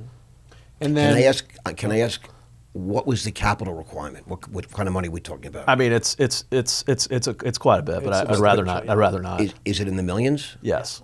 Okay. Is it not 5 million? Is it? Chris has been very generous because what we're building, the technology is massive. I'm in business, so I understand, but I'm just trying to get an idea for the audience what kind of commitment this is. Yeah, think of building like Airbnb today. I'm actually doing something like that. There we go. It's a massive, to build We scraped federal databases Understood. and aggregated data. It is massive. So definitely in the millions, right? Yeah. We're comfortable saying that, Yeah. and could be certainly more than a few, right? Yeah. Okay, that's very interesting. And keep in mind that Nathan had been working on this before I got involved. And what was the pitch? Give us a rough idea of what the pitch was. Oh, I don't even remember. I mean, the pitch was exactly what we're doing. Exactly what we said we're going to do. We're going to put out a docu-series that's going to have a lot of education. It's going to highlight a lot of these loopholes. With anytime you're doing these loopholes, you have to articulate the loophole in action. So that's when the investigations come out. Right. We're going to highlight, and this is important, we're going to highlight people doing some really good works out there. That's important too. And we're going to have a solution for this. And so that was the pitch. So a big part of the pitch is a solution. Yeah. Huge. And you're a smart guy, a business guy. You've done Yes. a lot of M&A, et cetera. You're in the Air Force. You're no joke. And you came up with this concept, right? I want you to, in your words, rather than me say it, explain this solution, the technology solution. The solution, okay, so I'm a business guy, you said it. This is fascinating, guys. I look at things in terms of systems. One of the first things I said to you is that the system had no transparency. So the first thing you do is you have to bring transparency. Because if you don't have transparency, how on earth do you have accountability? How do social issues get solved? How do you provide local social capital? How do you do all that without transparency and no accountability? You can't. You can't have, this system needs to be reformed big time. And you can't do that without transparency as the foundation. It allows for accountability. Therefore, it's going to allow for reform. And then we can actually start measuring impact. What's measured gets managed, right? How many cents on the dollar goes to the end user? One of the things that Nathan discovered in his journey in talking to people is there is zero communication between the donor and the end beneficiary. You don't literally zero. Zero. And there are layers of protection. Correct. All the security people and how many legal entities are involved. I can't even imagine. How many, and then you think about it, how many people don't give to nonprofits? I'm not a big giver to nonprofits because I don't know where the money goes. I help people that are in need every day. Me too. But I don't necessarily go, where's the nonprofit I'm going to give to? Right. I go and give somewhere I know that buck's going to an impact. Like dollar for dollar is going for an impact in their life, not 16 cents, not 3 cents, 100%. not 2 cents. And so what's measured gets managed, and we can start solving these issues. And I've said this story 30 times on camera, and I'll probably say it 500 by the time it's done. God willing, 5,000. In 2021, a UN dev economist calls out Elon Musk on Twitter, and he didn't own it then, but I think he was a board member, and said, hey, for $6 billion, you could solve world hunger tomorrow. We hear about world hunger and homelessness all the time, and no one solves it. Because if they solved it, the money would go away. Correct. So all that said, Elon just goes, simply articulate to me, to this UN dev economist, how you're going to solve for this with $6 billion. And I have one condition behind it. Open source accounting for the public to see how every penny is spent. And nothing happened. That's why. That's why. Because there's so many middlemen in the business that are taking 5 cents on the dollar, 10 cents on the dollar, 20 cents on the dollar, 30 cents on the dollar. Mm-hmm. And so I wanted to be a part of that. So for me, this isn't a short-term thing. This is a long-term thing. I'm psyched about the long-term aspect. Tell us the solution. The solution? Well, the solution to me is within the system, having transparency. If you have transparency and accountability within a financial system in which you are helping people across the world and solving issues, because of that accountability that's going to be there, those issues will actually get solved. Right, but I want to be specific now because the audience is not going to understand. I had the benefit of speaking to you many times, watching all the stuff and studying you, and I believe you're onto a solution. I want to bring people together. But how? What is the technology? What are you offering? So the solution is basically if you want to give that homeless gentleman the best chance outside to either reintegrate into society. If I have money, I want to donate. Yes. Okay, to a nonprofit. There you go. So our goal is to get that money to him in the most efficient way possible by cutting out all those middlemen, by cutting out the But you'll never be able to cut everybody out. Not everybody, but it's like if we can, that's the thing is if we can just divert 53. So what's the solution? So the solution is cutting out, stripping all the middlemen. How? through the app. Tell us about the app. Because you're able to donate on the app, and what we do within the app, that's very You've important. created an app Yes. that allows a user to examine the nonprofits. various nonprofits Yeah. that are available that you could give. So it's game theory. Basically, we're working with a good friend who's in the show. He's a dev economist at USF, and we've created a trap. Game theory's traps. You have to play the game. And so we scrape the federal database. If you have 501c3 tax status, Correct. you are in our app whether you want to be or not. Correct. And so we ask very specific questions that closes loopholes. Who do you ask the questions The to? nonprofits. You approach the nonprofits when they're on your app. And they have to, the more they answer, which means the more they disclose, Right. the higher they rank. And so if I'm a donor, I can go on and see the ranking of these various nonprofits. Correct, and it's super... Including my church. Including your church. And if they refuse to answer any questions, you've got a record makes of that. them look bad. Well, it says something. It says something, It certainly yeah. says something. Yeah. And right? so- Do I and- want to give to somebody that's Yeah. refusing? Now, initially, nobody's going to acknowledge you, but Yeah. over time, my guess is it's a tremendous solution. Yes, It's a and tremendous it's... You have to explain it in simple terms. You guys Yeah. are so caught up in so many Well, thank you. So- esoteric theories that no one knows what you're talking about. They created an app where they basically rate every single nonprofit there is in America, whether they want to be rated or not. They don't have a choice because they're already doing it. Because there's a record of them because it's all public information. They are in control of their rating. And the score we're referring to, we call it the light rating. And so the more data they provide, more Right. requested information they provide, the higher that rating. So Ken goes up. Coleman and Ed Young are probably not going to be responsive. But let's just say they were. We're not here to be the arbiter of what your housing allowance is, Pastor. No. We're not here to do that. No. That is for the congregation and the donor to make that So educated what are the decision. questions that you ask these nonprofits? Well, I If you mean, could it's give us an like idea. if you think about like basic financial type information, right? When like a P&L balance sheet, an impact study if they have one, an audit if they have one, for So example. you're asking for some serious financial information. Yeah, the 990s for the secular nonprofits. We want to know the top people's salaries. We want to know if people are getting housing allowances. Those are some of the things. Has anybody responded yet? The Oh, yeah. expenditures, yeah. In the secular world, all that data is public knowledge. I understand. So for the secular nonprofits, it's kind of a no-brainer for them because it's already out there. We're going to aggregate all of their data. Like we were talking with one larger nonprofit a few days ago, and she's like, I'm just excited because it gives me a portal to put all our documents. So instead of having to email donors A constantly, zillion people, right? we Just go to this hey, app. Go to this Send app. them there. Well, I love it. You see everything, and then I love it. You know that we want the whole concept of expenditures, right? Want to get a breakdown of how their money's being How much on being jet spent. fuel? How much on Yeah, caviar? exactly. And then when you add a P&L to it, you can get less cute with where things go. And then a balance sheet too tells Just you an income how much statement is even better. I mean, if you have $20 million of aircraft, that's going to be on your balance sheet. Yeah. Well, because you probably depreciate. If you had a tax issue, you depreciate it. But if you don't have to pay taxes, who gives a shit? Well, and this is another. They probably don't even have a lot of this financial information. Another Yeah. loop. The churches do not. No. Another loophole that's out there, and as a mergers and acquisitions guy, that's fascinating is that they're the business of M&A as well too. I mean, you'll get a church that'll buy a radio station. You'll get a church that'll buy different types of businesses, and what they do is let's say that is a for-profit business or it is a secular nonprofit, Okay. where there was accountability and external documentation. Some that's sent. accountability. I want Some, to emphasize. some accountability there.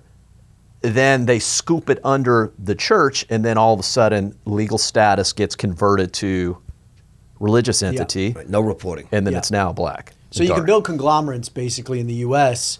under the guise of a religious institution, and that's where you hit 265 billion. You have radio stations registered as churches. You have newspapers registered as churches. You have online like stores registered as churches. You have hedge funds. You have private jets. I mean, I had some information over many years on Wall Street, and that the church is the second biggest landowner in the United States. So you've got the LDS Church, which has more land than the Catholic Church, but those two are top 5 in the U.S. for In sure. the whole United States. Yeah. Yeah, that's just really the crazy. Church of Jesus Christ of Latter-day Saints Last year was the second largest private landowner in the U.S. And number 2. odds are would be number 1 this year. Nathan, what was the thing that I shared with you the other day? We were looking at it's got like the top 50 companies by their market valuations, right? Yeah. And you've got Apple at the top. The LDS Church would be in the top 50. That's pretty crazy. Largest market and worth you're a stocks in the world. guy, so the LDS Church is a top 100 shareholder in the top 100 stocks. Yeah. I told you I had some experience with these Mormons 25 years ago. And they got some operation. That's all I'm going to say. Yeah. It's some operation. Yeah. And these kids graduate high school, they're on the road, knocking on doors. I mean, literally. Yeah. I mean, it's every country in the world, 130 countries. Yeah. They're knocking on the door. Wide-eyed kids, that are just like, it's like an army they created. Yeah. Well, and they lowered the age to send them What a shock. on their mission What because a shock now. These kids would get out of school and they'd taste the world. They'd taste a couple things they liked, if you know what I mean. And they're like, I don't want to go on this mission. I'll see you later. Yeah. I'm going to have a cocktail. So they're like, hey, get them out as soon as you can. Now, let's just say you guys are right about some of your research, right? You can't really, you don't know, right? There's the public's going to be like, I don't know, these guys, everyone believes there's corruption. People see this whole thing with the child molesting and the rape and the pedophilia. That's already come out now. Mm-hmm. Tons of lawsuits, churches writing checks. I mean, bad guys, a bad cardinal, they know he's raping kids and they just send him to another church. Yep. All right? And they don't tell anyone in that church, this guy's raping kids. And they've settled those with... Quietly, sealed. But with money. Yeah, big money. And where did that big money come from? What do you think? Yeah. Donor dollars. Yeah. So where that type of abuse lies, there's also going to be financial abuse. There's no question, but I'm saying that was a very hard pill to swallow for people that I know that have been members of church.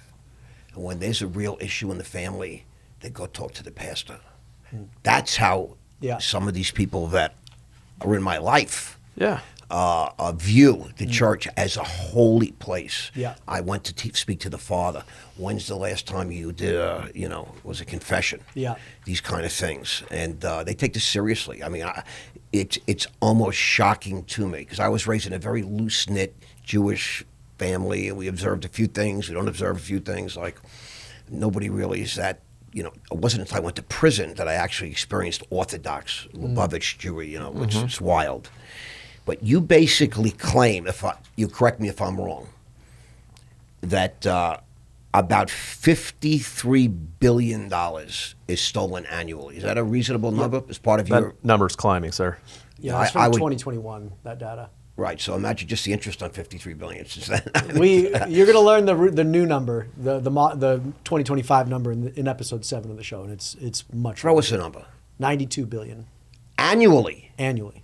I'm in the wrong business. Yeah, and that's just what's stolen by church staff. Right. So that is what's counted on Sunday, deposited on Monday.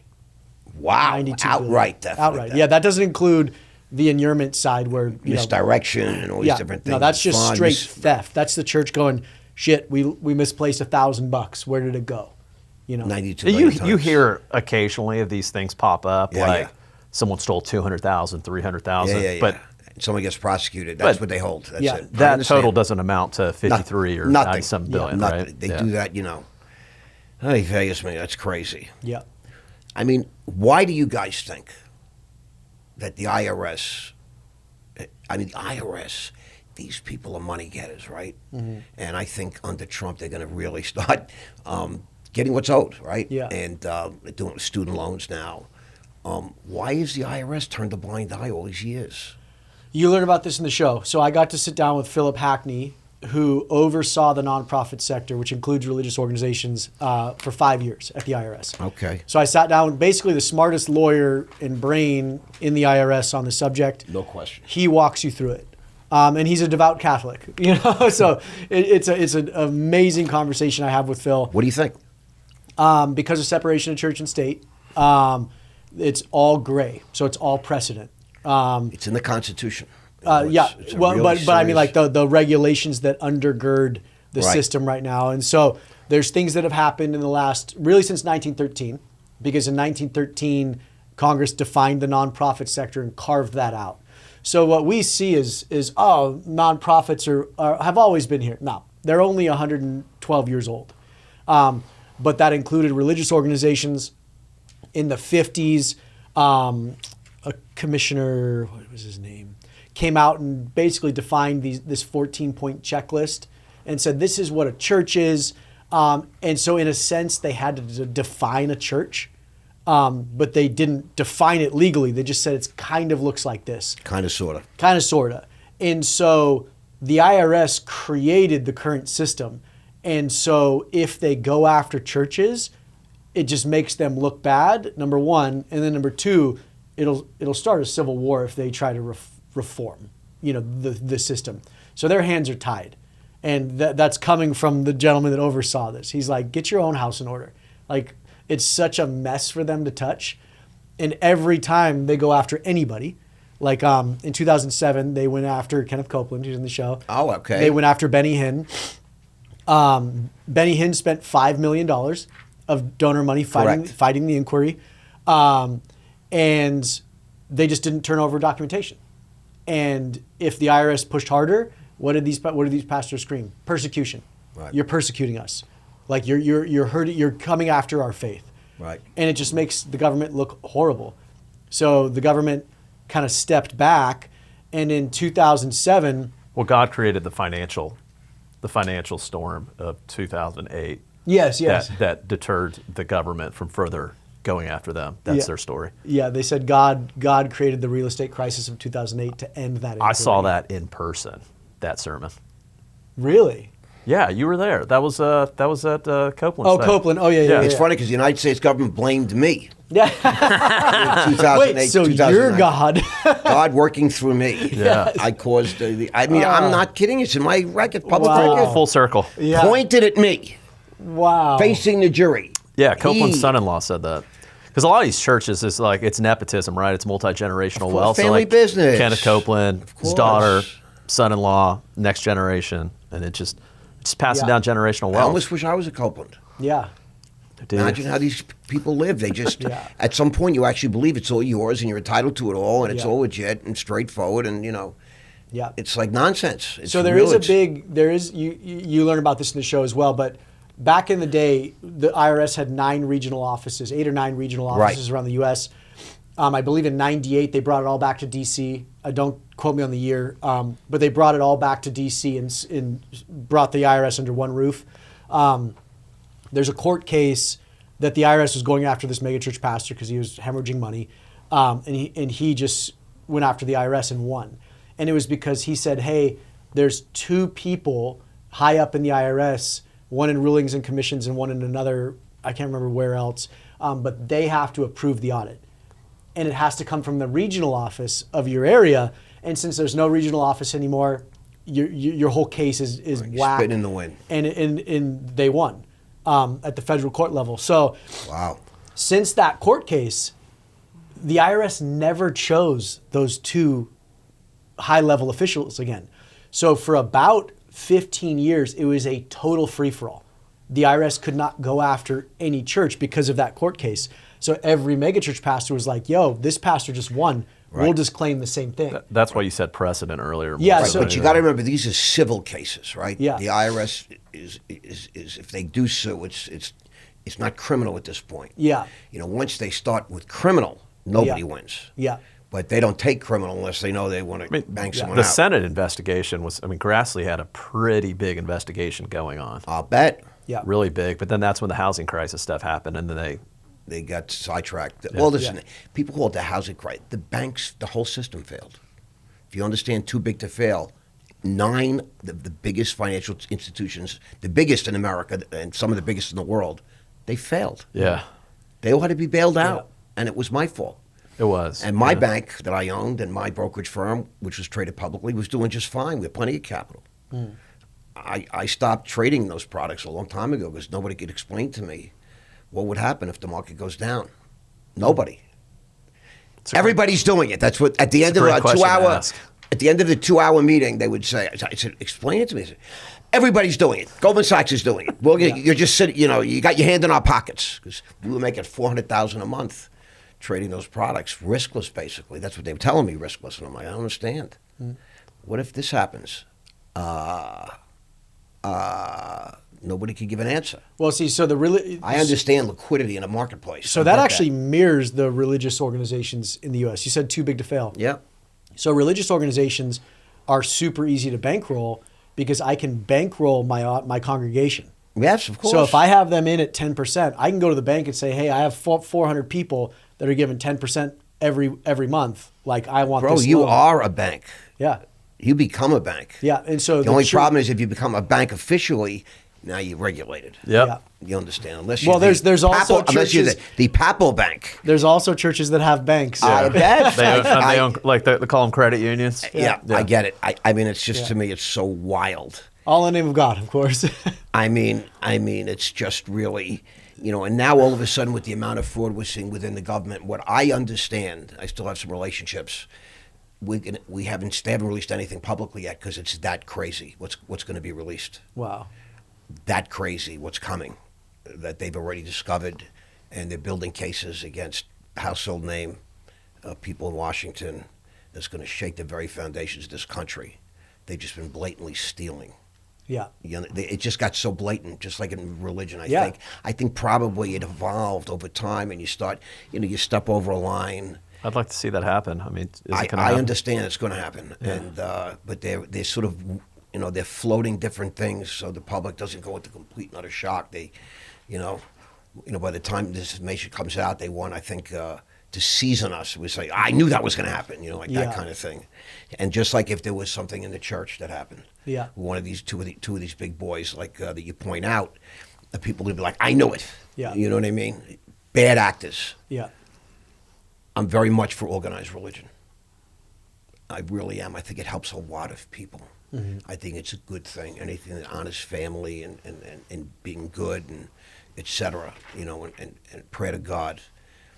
But, like Karl Marx said, if a human is involved, there's going to be corruption. So the faith has to be in your creator. It's just crazy, yeah. Do you guys think the public is ready to confront all this? What you're going to reveal? I think this is the time, 100%. You think those people in Texas are going to take kindly to Ed Young and this No, I think there's going to be a lot of people that are going to be upset and frustrated. But I think that if they give themselves the opportunity, as they should, to watch everything through, they will learn a lot. And we're here to encourage your faith, right, with your Creator, and we're here to encourage your giving through transparency. Yeah, and you look at what's going on. You said Elon and Doge. It's if I had launched the show 12 years ago, it would have been you would have been zeroed out. Yeah, the culture wasn't ready for it. Culture is ready for it and ripe for it. We're starting to get that. And so I'm going to say that's God too, because I wanted it launched 12 years ago when we shot it. That was my vision. Even when I came on board, like little over 2 years ago, around 2 years ago, we were doging before Doge was doing that. So looking for fraud, right? for us, we kind of felt like we were pioneers in that space. But ultimately, I think that the public will be very welcoming of it. They just have to give themselves an opportunity to actually watch it through. I mean, it is 12 years in the making. It's not something that was just whipped together. Yeah. And I think it's going to make a lot of good conversations. Well, I think the most important thing is going to be your messaging. I'm just now talking to you guys the way I see it. I'm a business guy too, and I'm good at promoting and all that. And I think your messaging has to be really spot on. Mm-hmm. I don't think you have that messaging organized yet. I'm just sharing this with you guys. You have to get better at it. Yeah. You get too much in the weeds. People don't have attention spans for that. Yeah. It has to be bing. It has to be bang. It has to be boom. Yeah. Like really straightforward. And explaining the technological solution that you offer in 2025. It's got to be, messaging's got to be clean, crisp, and it can't be more than, let's say, 3 big statements or 4 big statements. That's good feedback. Thank you. You created an app that tracks the transparency of every single nonprofit, NGO, whatever you want to call it. And whether they want to be or not, we give them an opportunity to provide you, the donor, the end user, the opportunity to see how transparent they're being with your money, like stuff like that. It's Yeah. going to be clean, it has to be crisp, but you have to be able to say, like, on Wall Street we used to call it an elevator pitch. I get on the elevator with you on the 11th floor, and we're going straight down to the lobby. You have to be able to pitch me and sell me right on that elevator ride from 11 to 0. Yeah. A quick elevator. That's how quickly you have to be able to sell this solution. The problem is easy to understand. Yeah. There's a lot of bad actors in organized religion that are stealing your money. Here's our solution. Boom, boom, literally 30 seconds. I could do it. Yeah. I'm just sharing that with you. It has to be clean, it has to be crisp, and a zillion people will see that headline if you message it right. It's going to get out. It's going to be viral. Yeah. A fraction of a zillion, a small fraction, are actually look at all the other stuff. Yeah. We read headlines. We read Twitter, 140 characters. I thought that was lunacy. I'm on Facebook writing these big long posts. This guy's got Twitter. I couldn't bring anything. And I realize now, today, 140 characters, there's so much data to take in. Mm-hmm. I don't want to be sidelined with so much stuff unless it's really meaningful to me. Mm-hmm. So, I take in that 30 seconds. I have a good idea what it is. And if I'm interested, I'll go back and I'll look at it. But there's so much data, information coming at us, so much stimulus coming at us all day, every day. The digital world never takes a day off. There's no Sunday. There's no holidays. There's no weekends in the digital world, right? It just keeps coming. Yeah. So you have to play to that. It's very important because I believe your message is critical. Yes, sir, it is. I believe you're doing God's work. Thank you. I sincerely mean that. Because being good, being kind, being generous, tithing, I think, shows the best parts of humanity. Mm-hmm. And these thieves and these culprits that have just gotten used to this entitlement that they should have planes and multiple homes and all this and that, they're taking money from poor people. Yep. They're congregants. Not in the furtherance of God, faith, and all these different things, but to satisfy some greed, some lust, some desire for more. This comfort. You got to root that out. Yeah. That's your mission. 100%. You guys get that? Yes, sir. Yeah. I'm talking now to you straight. I like God's operating through me. But your message has got to be crisp. It's got to be clean. It's got to be clear. It's a great message. Now, the Mormon Church, I always wondered, I said, I see some of their churches, they like friggin' castles. I mean, it's wild, right? Yeah. And I have experience with some of these guys. And it wasn't a good experience. Mm. I came to respect the way the church keeps them in line. Shocked. Yeah. I'm shocked. They just, they don't question.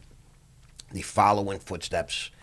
And they believe that's God's will. Mm-hmm. Whatever. I don't think God wanted some people to live in castles and a lot of people to scrounge around to try and eat and find a home and shelter and all these different work 3 jobs and you can't even, support your family. I don't believe that. Yeah. Personally, right? How does a tax-exempt religious institution like the Church of Latter-day Saints quietly, I don't even think it's so quiet, but that's the word that, my team likes, amass a $293 billion war chest without triggering an investigation, a national scandal? It did. It did. It did. In I think it was 2019, David Nielsen blew the whistle. He was an investor at Ensign, which is Ensign Peak Advisors is the Church of Jesus Christ investment arm. It's their hedge fund. He blew the whistle saying, hey, all this money's coming in and none of it's ever going out. And we're not helping anybody. Crazy. The SEC slapped them with a $5 million fine. That fine, they make in 2 hours in the market. Right. So for 20, I believe, Ensign it's a rounding error for them. Yep, yeah. Ensign was started in the late 90s. They lied over 650,000 times on federal forms. So this isn't a church that accidentally did something, whoops, we didn't know what we were doing. It's highly organized. Highly organized, 650,000 lies to state and federal government agencies to build this massive fund, and then they ended up getting slapped with a fine that cost them 2 hours of interest on the market. So the church is using faith, the name of God, sort of as a financial front. Yeah. Right? And the government doesn't step in. You're saying they did, and they got $5 million, and that was the whole story. Yeah. So the government didn't step in, mainly because religions also lobby, right? So the Church of Jesus Christ of Latter-day The Saints. senator from Utah Yeah. is a Mormon with Yeah. $950 million in his account in Switzerland. Yeah. You know, So which he came out when he was running. It wasn't him, but the church lobbied the government to add that term auxiliary to the front of church. So definitions are a really big thing. So because language is big, right? If we don't know what a water bottle is, we don't know what a water bottle is. It's In everything. law, it's everything. So if Congress can't define or the IRS can't define what a church is, then what's an auxiliary to a church? If church is gray, the term auxiliary is like black. And so It's perfect for their. How does that make you feel, seeing the Church of Latter-day Saints operating like this? terrifying. It is, for me, it's absolutely terrifying from our research because they believe in tithing, and then in their belief system, if you do not give your full 10% to the church, to the institution, you cannot get to heaven. You'll be removed. You'll be removed from the list. So it's coercion. It's literally saying, if you don't give us 10% of your money, you're not Being getting to heaven. evicted. Yeah, you're out. And so they have a strict revenue stream. They will look at banks. They will ask you for your bank statements to see if you're fully tithing. And so then we have footage of one of their leaders saying, in times of need, so the storehouse, they call it the storehouse. So the church has the storehouse. So all the land that the church owns, cattle ranches, farms, fruit Tens orchards, of millions of acres. tens of millions of acres, all that is the storehouse. So in a time of need, so if there's a big natural disaster and you've been a good boy and you've paid your whole Right. 10%, you will get to enjoy the benefits of the storehouse. But if you didn't pay, Right. you do not get to enjoy the benefits. And you're not going to heaven. And you're not going to heaven. And you won't be protected from God on the day of vengeance. On the day of vengeance and burning. And that's the most Really? terrifying thing is it's not a church. To me, it's more of a Cult. A cult. It's a crudgel. If you don't give us your money, you're not getting into heaven. And guess what? When that natural disaster comes, you ain't enjoying the benefits of this church. That's antithesis to the message of Christ. That's the opposite. It's the opposite of everything. Yeah, I know. So when I say that's what terrifies me is, and they do it with a smile. They tell you with a smile, and that's just absolutely. And they're serious terrifying. about it. They're very. I serious. happen to know this. I'll tell you. After they got exposed from what Nathan was mentioning earlier, they did increase their humanitarian efforts. I mean, still a drop in the bucket, but a little transparency, a little accountability. They realized yielded they got to some do results. something. They Yeah. took an action to placate, Yeah. the people that were criticizing and looking. Yeah. All right, so what's next, fellas? You showed up here today. I'm really appreciative of that. It's so great to meet you guys. Yeah. I was saying, you guys, you're in California, in Texas, said, let's do a remote. And Steph goes, no, they want to come see you. Yeah. And I didn't really fully get it, but now I get it. You get it. Now I get it. I feel like I'm part of the movement now. I love it. I feel that way. I feel God's will. I do. I love it. And I'll do anything I can to help you guys expose and conquer this problem. Thank you, sir. It's like a cancer for our country. And it's a cancer for Christ. It's a cancer for the church. It's even beyond that, Yeah. right? It's even beyond that because, I mean, to use a person's faith against him. And I was a stockbroker. Send me your money. We're going to make money. Hopefully we don't lose money. It's possible we could lose, but we're going to do our best to make some money. But I didn't say, you send me that money, you're going to hell, and you're not going to heaven, and you're going to burn in hell, and God's going to... I mean, I know people that came from Harvard, graduated from Harvard, went to work on Wall Street at some of those prestigious firms that you'll ever know. I'm not going to get too particular. And these people converted to the Mormon faith, and they're like soldiers and claim to me that Mormon faith saved their lives. And I'm like, okay. And they talk about tithing. And I said, you guys are making millions. And I say, really? Oh, serious, the bulging eyes, and they're like militants. And I'm like, okay. There is a certain type, the guys that I met, they're highly motivated, they're highly business-oriented, they're, all about, the serious type people, but they're all about the faith. Mm-hmm. You feel like, a lot of people say faith first. These guys are like, they're practicing that. Yeah. So what have I not covered? I feel like we covered a lot of ground. It's been two full hours. I'm loving this. Tell me more. When are we going to see this app? The app and the show are set to be released at the same time. Give us the an app idea is under when. July 10th. So you actually have a date now, July 10th. Yes. It's going to premiere. It'll. We're just gonna flood the market with it. And you want it everywhere. We want it everywhere because we just don't want it. We don't want the message to be quelled. Our entire. It's going to be. They're going to be. They're going to come out and they're going to look at you as a problem. And I wouldn't be surprised if there's collaboration among some of the top churches, et cetera, that say we gotta shush these guys. What do we do? There's already some of that going on. Yeah. Oh, I'm sure, but wait after July 10th. Yeah. Where do people find this app?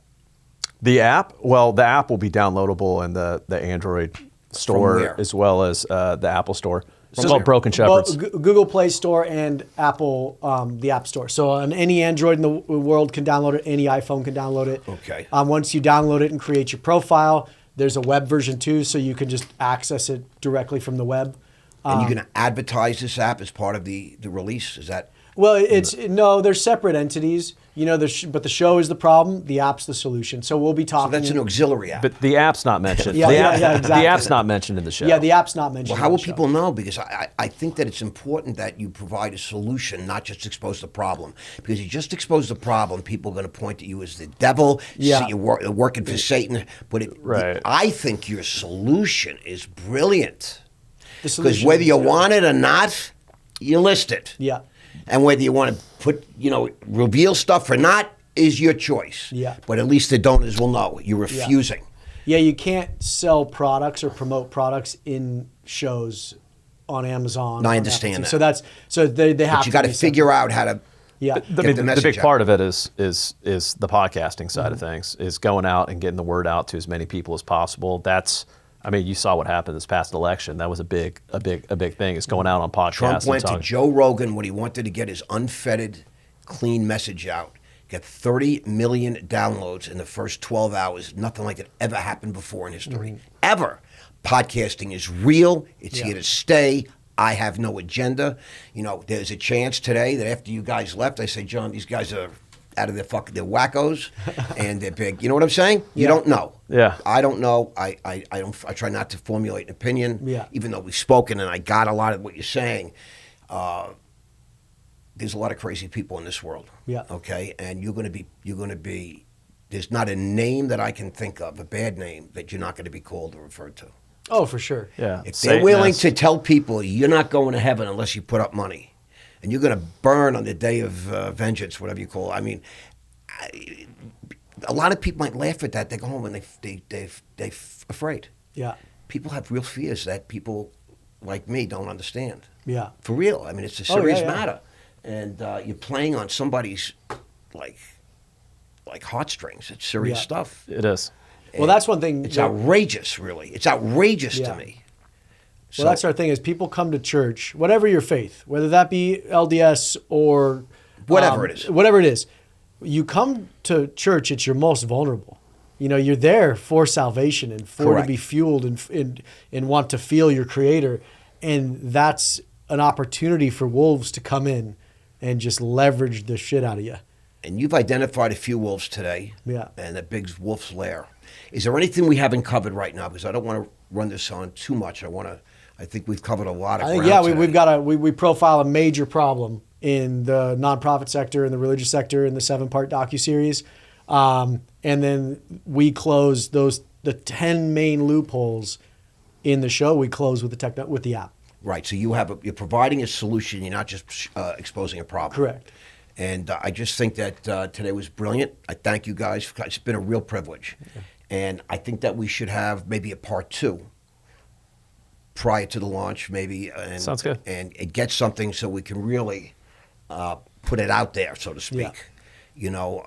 With more direct message. Now that we got the story here, I think it's important to get a crisp, clean message. Yeah. that message that you want. And my guess is between now and then, you'll just be crafting and honing that message. Yes, sir. It'll be more clean, more simple, more direct, more easy to digest and process, and everything else.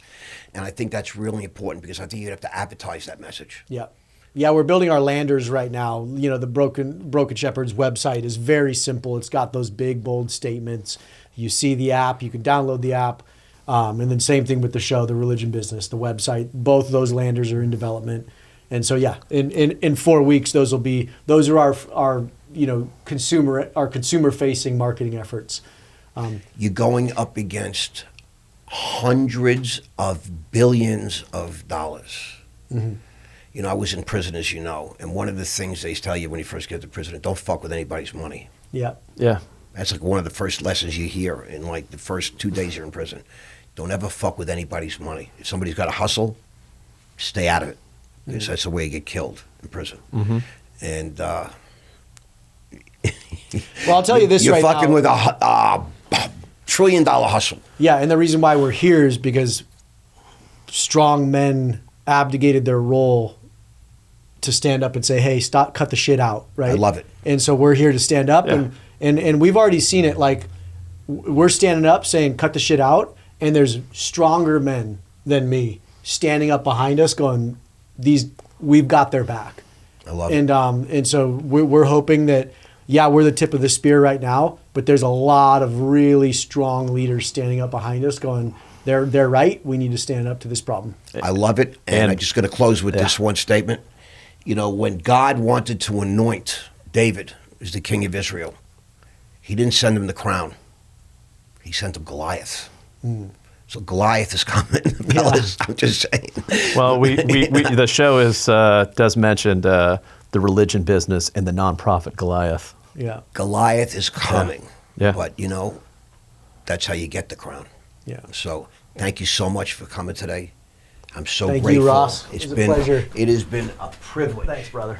And thank you guys. We'll be in touch. And I'll see you soon. Awesome. Yes, Thank you, sir. Thank you. Thank you all.